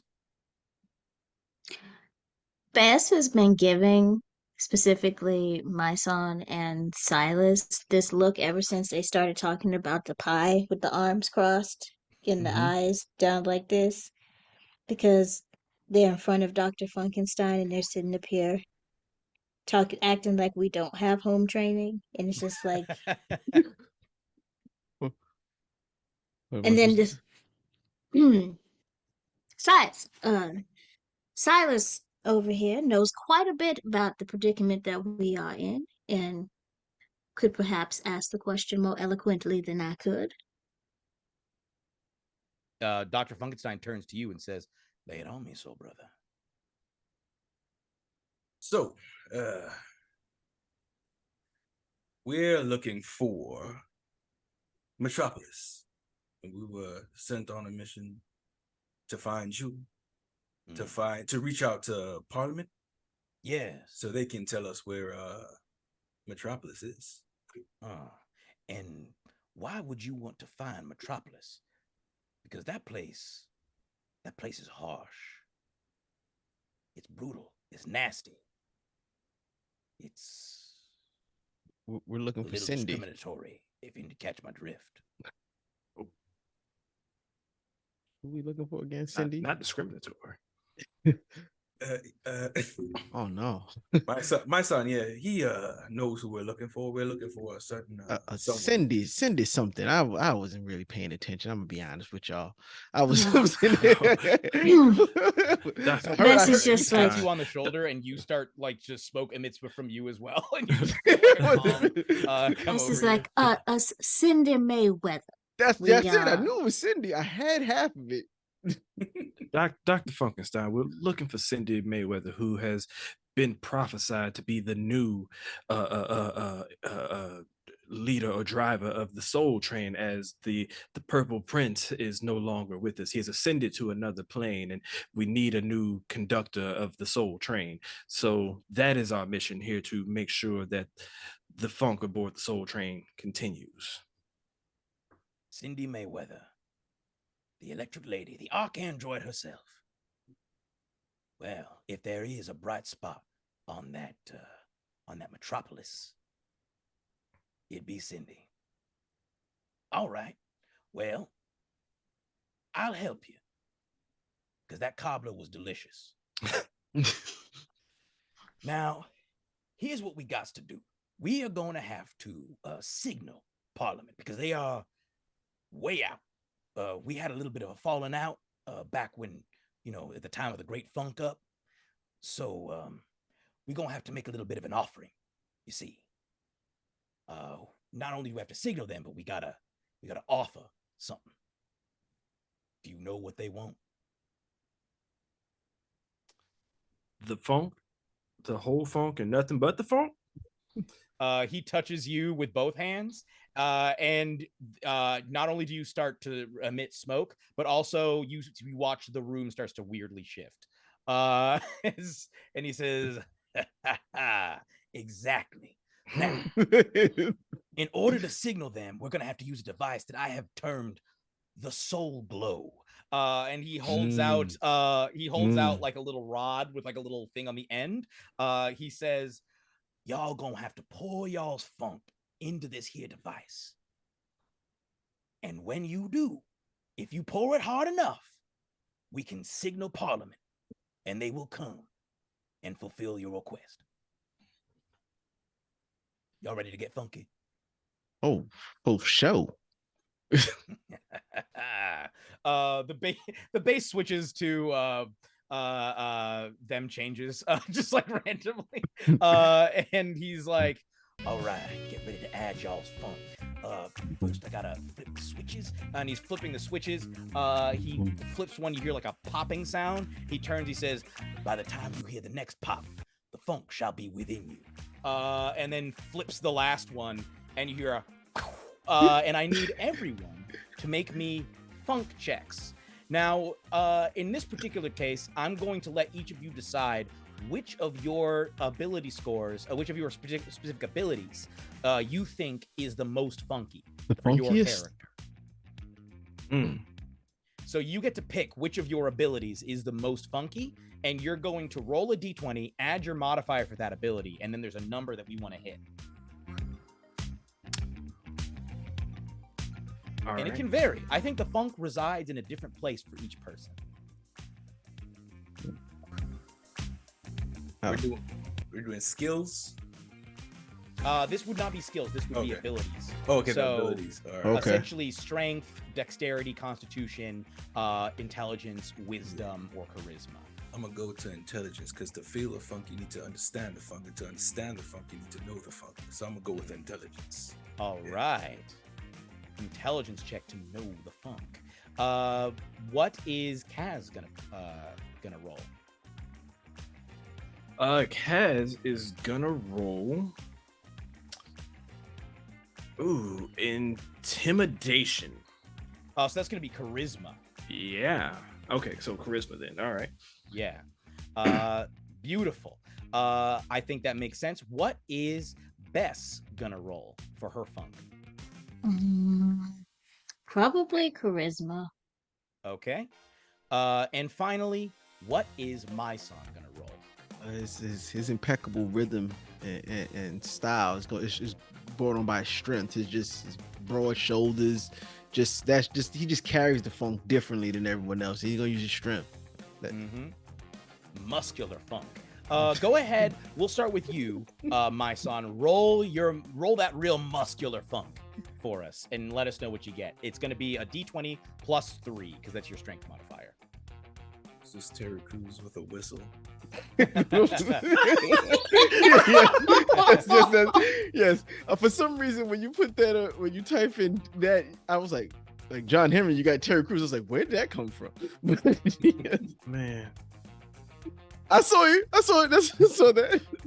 Why can't I change this? And I'm gonna say that also due to the amount of sheer funkitude that is in this room, those of you with exhaustion will not roll with disadvantage on these. We took a long rest though. No, we took a short rest. Nope, never mind.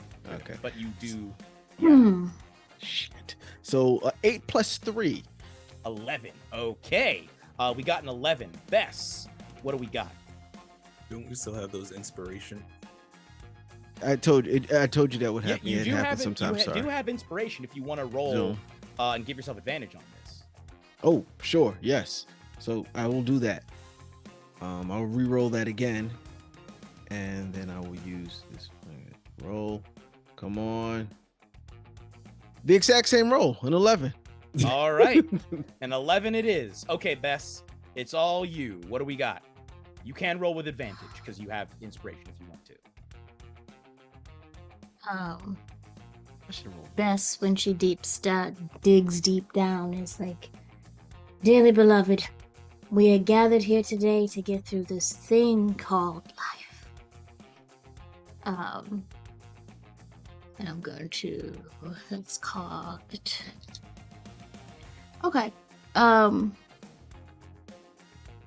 think you get a Not plus bad. 3 to this. Yeah. 18 plus 3. 21. 21, yes. Beautiful. You laid down some very charismatic funk as everybody gets crazy. That then brings us to Kaz. Kaz, go ahead and roll. I believe you said charisma as well? Right. Go ahead and roll charisma. That's a 16. Plus 3? No, it's with the 3 is a 16. Okay. I'm gonna burn you the did. inspiration. Okay, go for it. You rolled something different. Oh, it's 14 after that. All right, we'll go with the 16 then. And that finally brings us to Silas. Silas, go ahead and roll your intelligent funk to know the funk. To know the funk is to be the funk. So that is a dirty 20. Oh, Mathematical. Okay.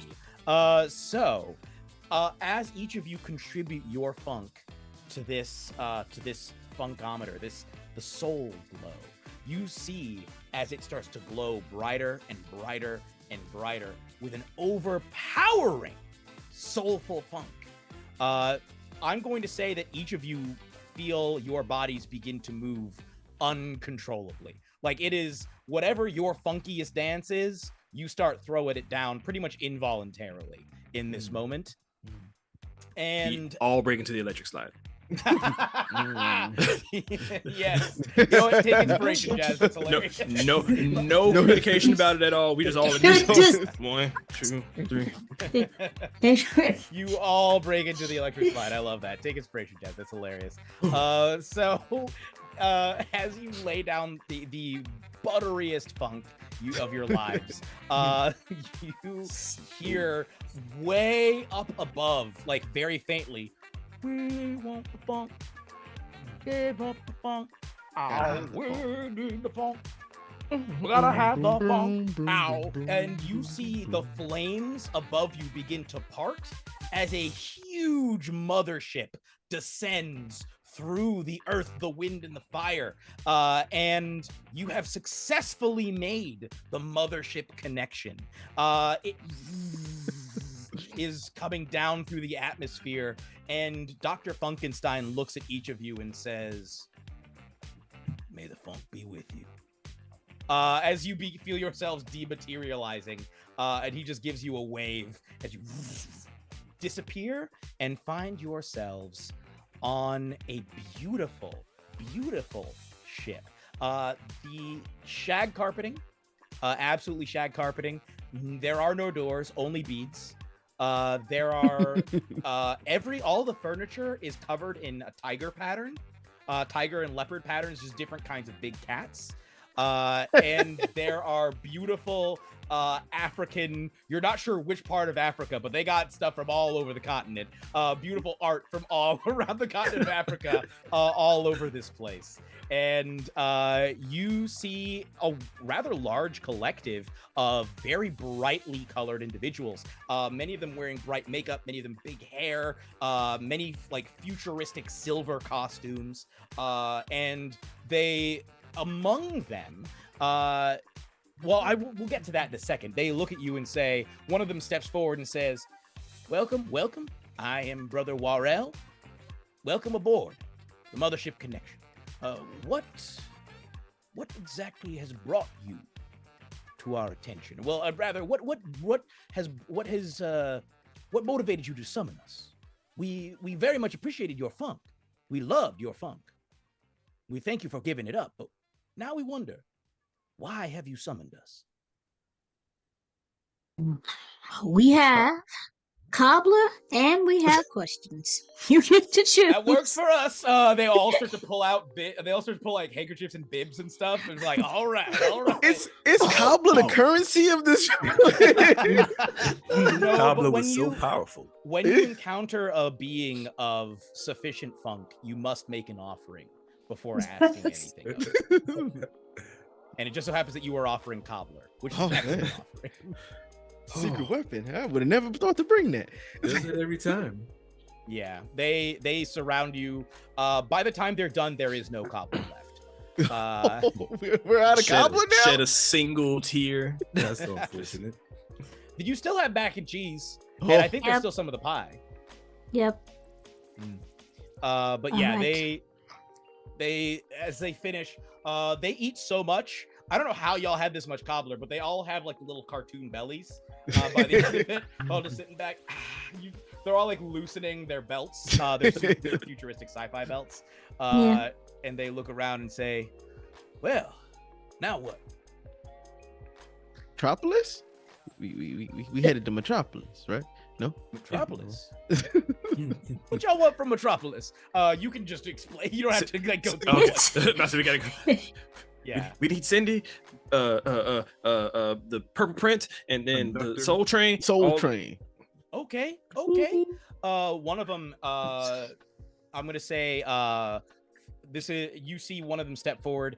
Crew member Mabry steps forward. A woman with beautiful, very loud hair, and she says, "Well, you said you want someone from Metropolis. You say you want somebody who knows. You want Cindy Mayweather." Yeah. Well, Yes, we yes, just ma'am. we just so happen to know somebody who knows Cindy Mayweather. They're So on you know board some- right now. All right. Just question. Do they actually know Cindy or do they know Cindy's mother? Because they go to the same thing. Like, is it actually they know Cindy or do they know somebody's auntie that knows Cindy's mama's ex-boyfriend's cousin? Who They go to also, the same like- church. They clearly Honey, that go to is the a same fair church. question. And you know what? A few years ago, you would have been right. They Okay. knew Cindy, but they didn't actually know Cindy. Okay. But they happened to have a friend who knew Cindy, who brought them along to meet Cindy. Mm. And so they know Cindy. Okay. All right. In fact, y'all might be familiar with them. Have y'all ever heard of the legendary duo of outcasts? The missed it. AT aliens? Yes. Mm. I do know them. Mm. Yes. Well, we just happen to have one of them, after a fashion, with us right now. Would y'all like to meet him? Yes, I would. Absolutely. She steps, again loosening her belt just with the cartoon belly. She steps and says, "Follow me," and walks through. Each step, by the way, that you take on this shag carpet, you can hear a burn, burn, burn. Someone is laying down some real gummy P bass with each step that you take. And she leads you through into this sort of like a shrine room. And you see floating in this room a spectral form of a man with a sort of a pointy beard. You see large compound alien eyes with antennae sticking off and sort of a grayish hair that is so you see that it has been straightened as if like someone has taken a flat iron to it, floating in what you see. It's like a mixed, you see like a green dress shirt with suspenders, and you see this individual is holding, their spectral form is holding a flute. And as you enter, you see none other than the legendary Three Stacks. Okay. Whew. How do we begin to approach? Does Mr. anybody? You call him Mr. Three Stacks. That's first. Start with that. Okay. Mr. Three Stacks. Also, may I suggest the appropriate greeting? Please. Mhm. Repeat after me. I studied this. I took this elective. They had this elective in school. This is You're well versed, I see. Yes, it's very simple. It's just a hooty hoo. The Hootie Hoo clan. Ah. Hootie Hoo. All of you together.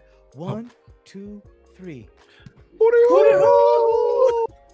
As you do this, you watch as the spectral form begins to rotate, and you hear from the form, hooty hoo. And you see that Three Stacks smiles upon you. He says, welcome, brothers and sisters. How may I help you? What seems to be the problem? You'll have to excuse me. I'm in my incorporeal form. I am astral projecting right now, exploring the universe. And I just happened to cross paths with Parliament. And I thought, well, why not send my astral form along with them for a little bit? Okay, well that makes sense. Well, I'm glad that you happen to be here now. We're looking for Metropolis, and specifically Cindy Mayfield. What? Mayweather. Thank you. Okay, I was gonna say Cindy Mayfield isn't on Metropolis no more. She left, but Cindy Mayweather, absolutely. I know Cindy. Yeah, I'm with her right now. Well, my body. Really? Oh. Keep your heart, Three Stacks. Keep your heart. Oh, but let's not get bogged down in all this. Let's talk about, I don't know, time traveling. Let's talk about rhyme javelin, mind unraveling. I don't know if we've got time for all that. We need to get to Cindy so that we can bring her back to the Soul Train. She's been prophesied to be the next conductor of the Soul Train. Oh. Well, then don't let me stand in your way. He turns to, you see that he's still floating. He's still floating in a lotus position, but he sort of turns toward crew member Mabry and says, if y'all need, I can give you the coordinates and you can beam them straight too. I'll still be here, but you can beam them straight to my body. And she's like, I mean, absolutely, yeah. Is that what y'all want? Good question. Just time out just for a second. Beam, because I know with you magnificent Three Stacks, we need to be real specific. The coordinates to your location, not your body. I know you're exploring a lot of experimental things right now. He's in that phase of his life. So what you're saying is you would not rather that your souls be transmitted directly into my physical form? Exactly. Together? No, not in, no, personally, no. You're doing a lot with woodwinds, and I'm not quite sure. You're not there yet? You're on board yet? Yeah. I'm not quite sure how, but I don't mind being your location. I got pie, macaroni, mac and cheese. Got beans, greens, potatoes, tomatoes. He starts grooving. We have gumbo. Did y'all eat the gumbo on the way? I know we had if y'all have gumbo, I'll take that gumbo. All right. So I'm gonna give you some. Y'all beam them to my location, not into my body, but to my location, and feed my body some of that gumbo. I'm good with that. Y'all good with that? We're good. I think that gumbo had okra in it, and I'm not a fan of the gumbo with okra. So I'm just still worried about the discriminatory environment. I'm just making sure. Wait. I mean, can I get some gumbo? You can eat after Three Stacks is done. And you're right. You see that maybe turn some dials. Remember, maybe turn some dials. She says, "This is going to tingle," and you feel like it's like tingly synths tinkling over your body as you once again dematerialize and rematerialize along with the gumbo in a what can only be described as a bunker. You see the seated form of Three Stacks still holding the flute. Actually, I'm going to say not holding the flute. You're not sure where he got the spectral flute, but he his physical form, no flute. In a meditative position, mouth already open.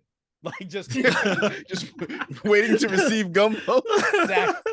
Waiting to receive gumbo. Also in the room, you can see a number of what you recognize as androids. There's a whole bunch of them around the room, working on things. As you guys appear, there's like such a rush of funk energy. All of you see like papers being blown off of desks, afros being messed up, people like holding down. If you see a couple of people like, oh no, running to protect their hair, and in general, like a number of them are like, what is this? As you appear in this room, you do see Three Stacks, and the rest of them like, whoa, who are you? What's going on? I would like to make a note that transportation, like transporting that jerry curl that bass and drum has does not hold up that well after like the second or third dematerializing thing. So there's a really odd bush wave kind of situation going on multiple Halo textures, wise. multiple textures Yes. everywhere, just patterns. S curl waves, just a little bit of everything. And Does he have like a horsey bonnet that he can put on it? For the time yeah, being? just A do-rag, the horse do-rag. Yeah, a horse do-rag. wait, you just see Bess You pull says, a skull cap. Bess is asking them, form a wall from, hey, Mr. Three Stacks, just a second. It's okay, bass and drum. It's okay, as she tries to find the scarf. Because that's why I told you this. I'm gonna talk to the commander about this. I know. Okay. But you look good though. You look good. And she looks at the other three. Don't y'all say nothing. Don't y'all say nothing. He looks like a beautiful horse. I got with some a big Murray's. old do-rag. I keep Murray's on me at all times. So if you need some for this bald head, it helps to shine. Yeah, there are still a bunch of very panicked androids. They do wait respectfully while you help bass and drum out with his hair. But as soon as you're done, who are you? What are you doing here? We were invited by Mr. Sachs. They turn, oh, well, what are you here for? Are you here for him? This is a full-on resistance, and he's just sitting there. All I'm saying is at least Luscious Left Foot's been helping out.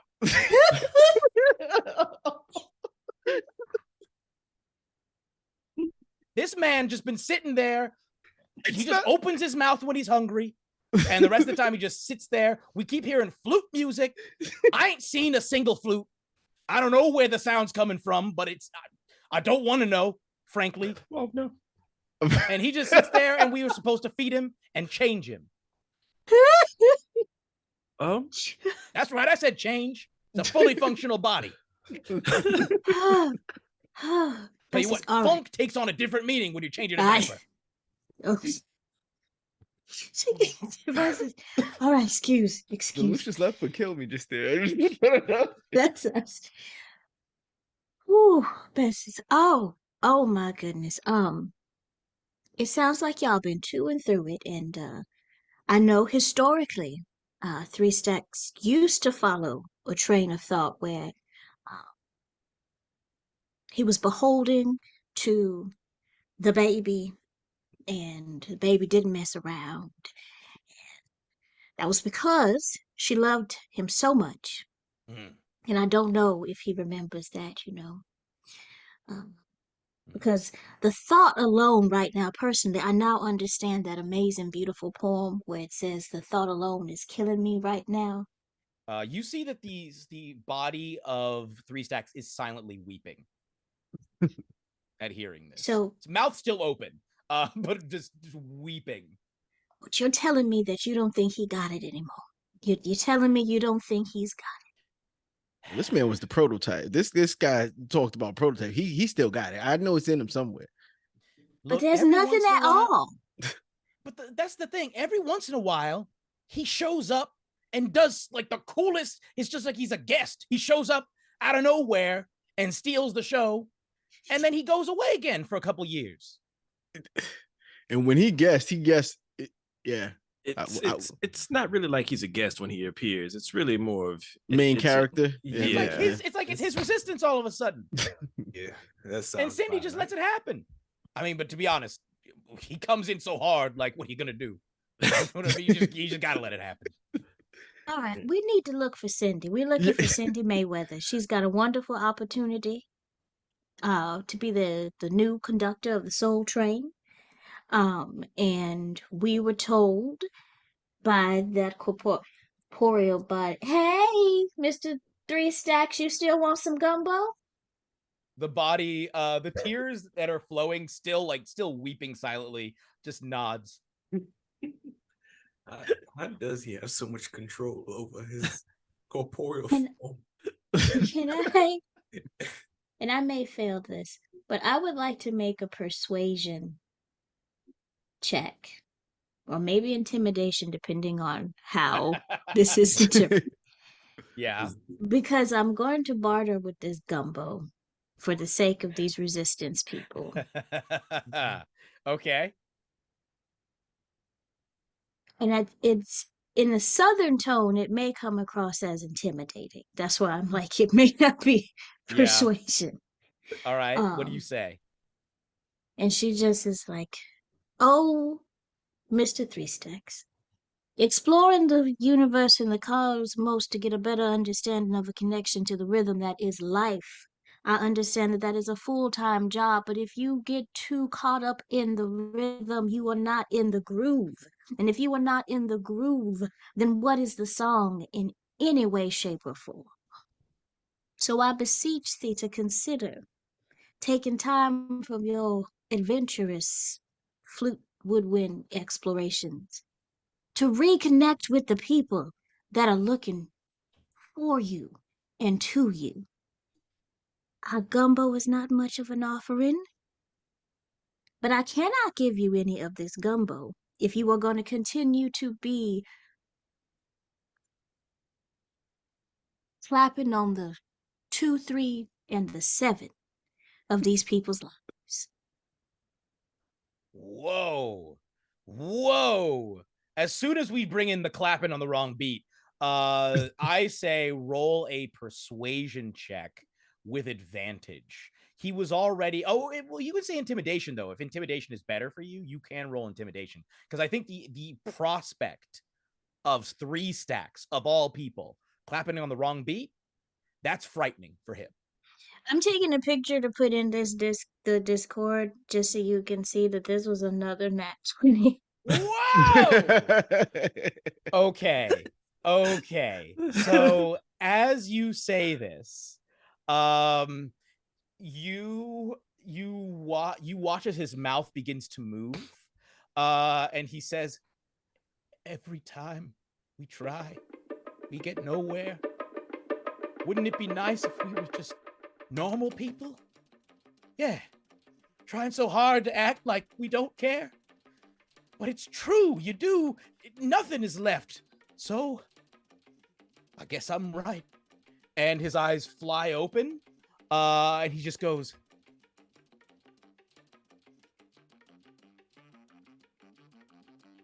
Uh-oh. Did I break him? It's broken. Oh, I gotta Do see we if he's still really. Is he just frozen, or is he? I don't know. into the air. You can you see his. He's back. Oh no, I'm frozen. You're back? back now. Am I back? You're back now. What was the last thing you heard? What was His eyes fly open. His eyes fly open and he goes. He goes. He freezes again. Well, Did you? That was awesome. Oh The no, the last we thing you lost. heard? yep. The resistance is over. It's done. Oh no, he's in and out. Oh no. What was the? Am I back? Am I back? Yes, you're You back. are back now. Oh no, I have my Ethernet plugged in and everything. What was the Like last it- thing you heard? That his mouth drops open and then it paused and Then- stood stuck, and I thought like- I broke okay. him, and you just, you're I'd an like- amazing actor. Yes, I'd I like to definitely think- thought it was. There's a different bit at play. I'd like to So- think this happens in character. I'm gonna repeat what he says, because he has a Okay. whole little monologue that he says as his mouth starts to form words. And he says, "Every time we try, we get nowhere. Wouldn't it be nice if we were just normal people? Yeah, trying so hard to act like we don't care. But it's true. You do. Nothing is left. So I guess I'm right." And his eyes fly open. and he announces to the room, "I'm the shit!" And everybody cheers. And he just starts running around and screaming, "I'm the shit!" And the people are like, "He's back! He's really back!" As he's like, "I didn't really plan on cussing, but sometime it just slipped." And just runs into another room screaming, "I'm the shit!" And they're like, "Well," one of the androids just turns to you and is like, "Well, this has been weird. Yes. You said you're here for Cindy?" That's correct. We did. Okay, we're gonna go take care of Three Stacks here. Cindy's with Luscious Left Foot in the back room. If y'all just follow the signs. Just follow the signs. They say Cindy? What do the signs say? They say Cindy is here right now. Oh. You'll see a lot of them. They light up at different times. It's like a marquee. Got it. Yeah. She's gonna give this person the container of gumbo, the rest of it, and it's like, for you, for Three Stacks, for whoever needs this. I feel like I may have heralded in a new part of history called the Return of the G, but I don't know if it's good or not. I just hope it helps you so you don't have to change diapers anymore. She nods and takes it. And you just hear, "You get down!" from like another room as Andre as Three Stacks crashing in, tackles somebody to the ground. Gets up and just keeps running around in complete chaos mode. You're all free now to follow the signs to Cindy. That is what we do. Okay. So it's only like a couple of minutes of walking. This complex is not that large. You can tell this is very much an underground resistance situation. They mentioned that there's some like draconian issues here. I'm gonna say you kind of gather that based on the vibes here, it's probably that androids are being discriminated against on this world. And as you walk on through, there is a part where they seem to have set up some skill challenges. I will make you roll, but there is a section where you do have to walk on a tightrope. And as you walk the tightrope and you get to the other side, you finally do arrive at a beautiful, sort of like a beautiful garden, a beautiful android garden. You can see that all of the plants here are mechanical. Some of them are holographic. None of them are biological. And in and amongst this garden, you see probably the first thing you'd see is a very large figure, a very large sort of hunched figure, wearing a fedora that you recognize to be the legendary Luscious Left Foot, who is of course a very big boy. And accompanying him is this bright white porcelain, beautiful android with very impeccable hair, truly impeccable hair. And as she's sitting there, you see them just sort of talking. The android says, "It's like I always say, whether you're high or low, you got a tip on it." And as you approach, she looks up and says, "Oh, hello there. How may I help you? I don't think I've seen your face around here before. Have you come to join the resistance?" Are you Sydney Mayweather? That's me, Cindy Mayweather. We've come here to ask you to be the conductor of the Soul Train. The Soul Train? But the one and only. I thought the Purple Prince was the conductor of the Soul Train. R.I.P. What? You mean he's not giving them what they love anymore? No.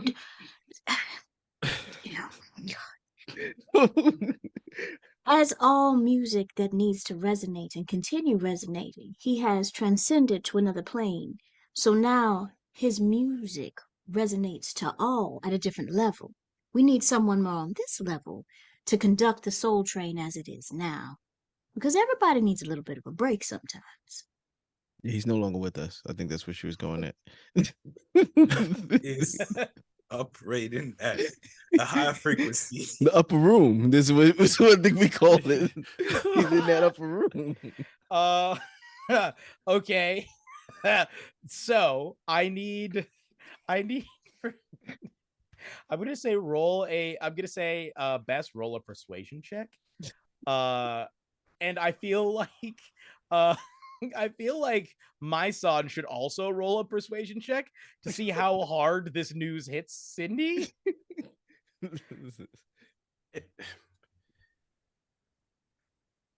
You said disadvantage or just straight? Just a regular one. I'm having him roll as well to oppose. A 9. Okay. You gotta beat a 9. No. It's a 9 plus persuasion is 3, so a 12. Mine was a 9 on the die with a +1 on persuasion. So yeah. You managed to beat it. You see that there's a moment where Cindy looks like they're about to burst into tears. And instead they just sort of slowly close their eyes and take a breath. And I don't think you've ever seen an android take a breath before. But as her chest plate sort of rises, you hear a beautiful, like as though a beautiful chord comes through. And I'm gonna say that it's for those of you at home, it's the melody of the opening Dirty Computer track from the album Dirty Computer, including the angelic Brian Wilson vocals. Brian Wilson's not black, but you know what? He got a pass. So you just hear these beautiful angelic old man Beach Boys vocals like getting piped in, just as she's like, and like a feeling of pure, funky, soulful reverence fills the room as she takes that breath, and she opens her eyes and she says, "The soul train needs a conductor." Mm-hmm. But my people here, the resistance, my lover, Sir Greendown, I can't just leave them all behind. Lucius and Stacks is here. You see Lucius like, wait, Stacks is back? Mm-hmm. And he's the shit. Yeah, he's the shit. And he's the shit. That is apt. Yes, he is the quote unquote shit. His words, not ours. He says, "All right, I'll be back." He goes off. You see, he starts toddling across the tightrope, very hurriedly. He says, "Three stacks, we back together." As he walks off. So leaving Cindy with the rest of you, and she says, "Well, it would be a true honor, the truest of honors, to be asked to run the soul train. And, well, I don't even know any of your names, so this is kind of weird, to be honest, because you just brought me life-changing news. But I always felt like there was something for me beyond this world. I've never told anybody else, but I always felt like I had a destiny beyond this place, beyond Metropolis, in the stars."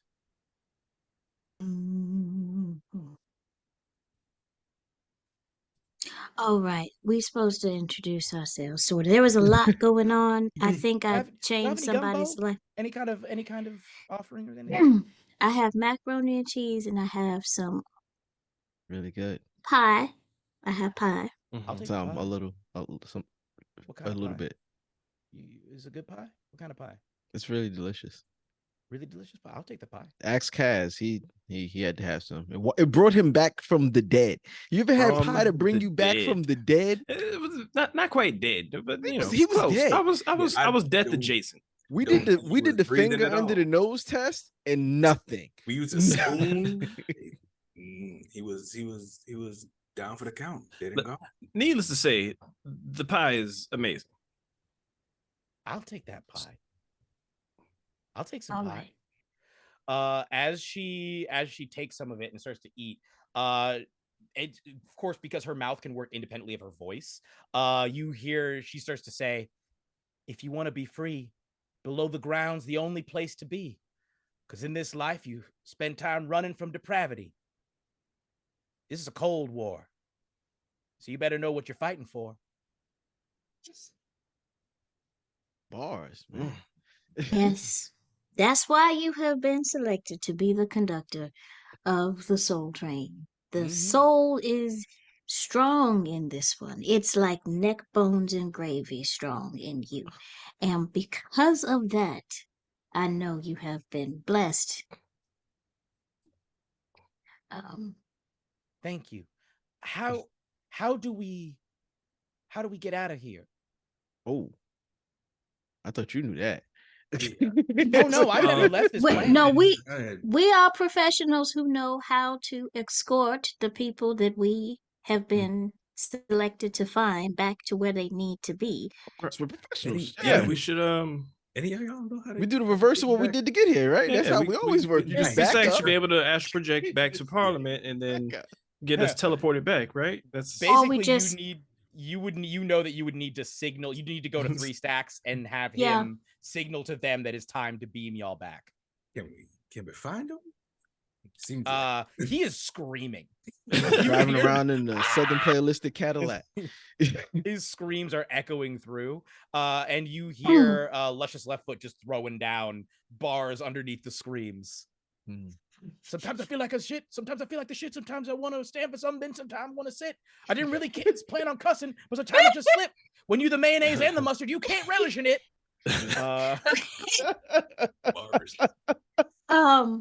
Yeah. We have soul pads that have information, and we have a commander named Blakey. Blake, yeah, and of the messengers, Art Blakey and the messengers. Yes. Yeah, so Bess is gonna send the message that like the package has been acquired, wait till Cindy finishes the pie, reassures everyone, I know we have no more gumbo, I know we have no more cobbler, we have 3 slices of pie left, but we may have to sacrifice the mac and cheese to get back where we're going. It is okay. It is okay. Somebody bought me some turkey backs, and I will get those taken care of when we get back to the thing. So it's okay. Like she's just trying to reassure the thing. But I'm hungry now. But it's a promise of turkey backs later, sir. That's all right. Don't worry, the turkey backs. Wait, can I get some greens to go with the turkey backs? If you wash them, I'll tear and wash them just to make sure. I got you. Okay. As you're having this conversation, you are beamed back aboard Parliament mothership. And I'm gonna say that to sort of close this out, I'm gonna say Parliament goes back, gets Dr. Funkenstein off of planet 0921, and brings both him as well as Cindy, the new conductor of the Intergalactic Soul Train, fully decked out, by the way, in a beautiful golden headpiece that she's awarded specifically for this new vocation. I'm gonna say a huge party back at your headquarters. They all help out with the greens, they all help out with the turkey backs, anything else y'all want to cook, and I will let each of you describe what you're doing as we close this out, like where kind of you go from here during this big group feast, starting with Silas. I'm playing spades with a group, just waiting for the food to come out. I love it. I'm probably winning. Wait. Partners or by yourself? Partners or in teams or by yourself? Yeah, partners. Silas looks like he reneges. Are you betting any money on this as well? Is there any money? Yeah, of course you got to put a little scratch on the table. There is just a procession of people getting cleaned out by Silas as he's just destroying everybody one after the other with spades. So how about my son? My son has he's found a group of people in the corner, and we are arguing about who is the best Biggie or Tupac. And this is a classic battle. It's been going on for, what is it? This is year 3000. It's been going on for almost 2000 years. There's been none to try to take the claim since then. And we've just been having this argument. Yeah, this is an issue that is normally out of line for the orchestra, because wars have been fought, genuine wars, intergalactic wars have been fought over this issue. Very political. But... so like within moments it descends into screaming. People just like people having to hold each other back. But there's also a lot of laughter, and every time somebody gets too upset, somebody just shovels some turkey back into their mouth, and then of course. We're all amongst family. This is how it works. This is how it happens. Exactly. Kaz, what are you doing? So basically, I'm telling anybody that will stop to listen about the adventure we just came back from, how we saved the universe from a world without properly led funk, and making sure that everybody knows how extremely dangerous and yet how well our team overcame it, specifically how well I overcame everything, and letting them all know that I am the greatest man who ever lived. I've always known that I was the greatest, and that was before I even knew who I was. And it's like, I'm not bragging, like, because it's not bragging if you can back it up. I'm just trying to let everybody know that really, like, I'm the greatest. As a matter of fact, I'm not even the greatest. I'm the double greatest. Beautiful. Yeah. And finally, Bess. What is Bess doing as we close this out? Ooh, Bess has been cooking, of course, because that is what calms her down with dealing with a lot of stuff. Is everybody in our common area? Like, how many people ended up in the common area? Like 30. It's a lot of people here. Let's party. Bess is not sure what happened in between finishing the mission and getting back to the house. Just there was suddenly a whole bunch of people at the house. Also, Bass and Drum, a full horse. Yeah, well, Bass and Drum has his own quarters. Yes. Bass and Drum is a good spades partner too. That's who's my partner. We're cleaning everybody out. Doesn't even have thumbs. He's destroying all these people. It's the future. So Bess has cooked. There's turkey back. There's greens. There's red beans and rice. There's she made another cobbler because the people on her team, her boys, looked so sad when they got back, and so she just made another cobbler, and has been just feeding and taking care of people. When it gets too rowdy in the corner, or when somebody leaves the doors to their futuristic home open, or there's little moments where she comes out the kitchen. If she comes out the kitchen, there's probably that moment of silence for a moment where nobody is doing what they were doing that got her to come out the kitchen. And she looks and goes back in. But then at one time she pops back up. I'm gonna tell y'all one more time. You break one more thing. You break one more thing in that corner. Stop! But she goes back in the kitchen, comes back out. I'm about to give all this pie to the neighbors. I'm about to find the starving people in the neighborhood and give them all this pie. Don't y'all stop talking about them two people. I'm not trying to get another letter. I'm not trying. We got a noise complaint last time and had to go in front of everybody and explain that we weren't part of the conflict. And goes back in. But she's just really taking care of everyone the best she can. Beautiful. And I think the sort of echoing in everybody's minds are the words of the great Sun Ra himself. This happens from time to time as he'll just sort of send out benevolent messages to all the members of the orchestra collective. You hear in your mind, what we're dealing with here is so vast and great that it can't be called the truth. It's above the truth. See, it's music. It's a language. It's a universal language. And that's where we're going to go ahead and end this one shot. Thank you so much for listening. Thank you so much to my players. Thank you so much to Gimme the Loot for having me on for this Black History Month one shot. Oh, it was great. It was. Thank you to Sid and Honey for joining us. Oh Y'all were great. great. Thank you. Jeremy, holding it down. Jeremy, thank you for putting on a. Go ahead, turn. Oh, sure thing. Just pull everything back up. It is Sid's socials at _Sundance Sid on everywhere except Blue Sky, because it's just at Sundance Sid there. And Honey would be at Honey and Dice on Twitter. And I'm not familiar with the other socials. Insta also. Okay. That's the one spot I don't have myself, so I apologize. And Mr. Cobb is, I believe, at J Cobb. Jeremy Cobb 1. Jeremy Cobb 1. Okay. I apologize for the misstatement. It's all good.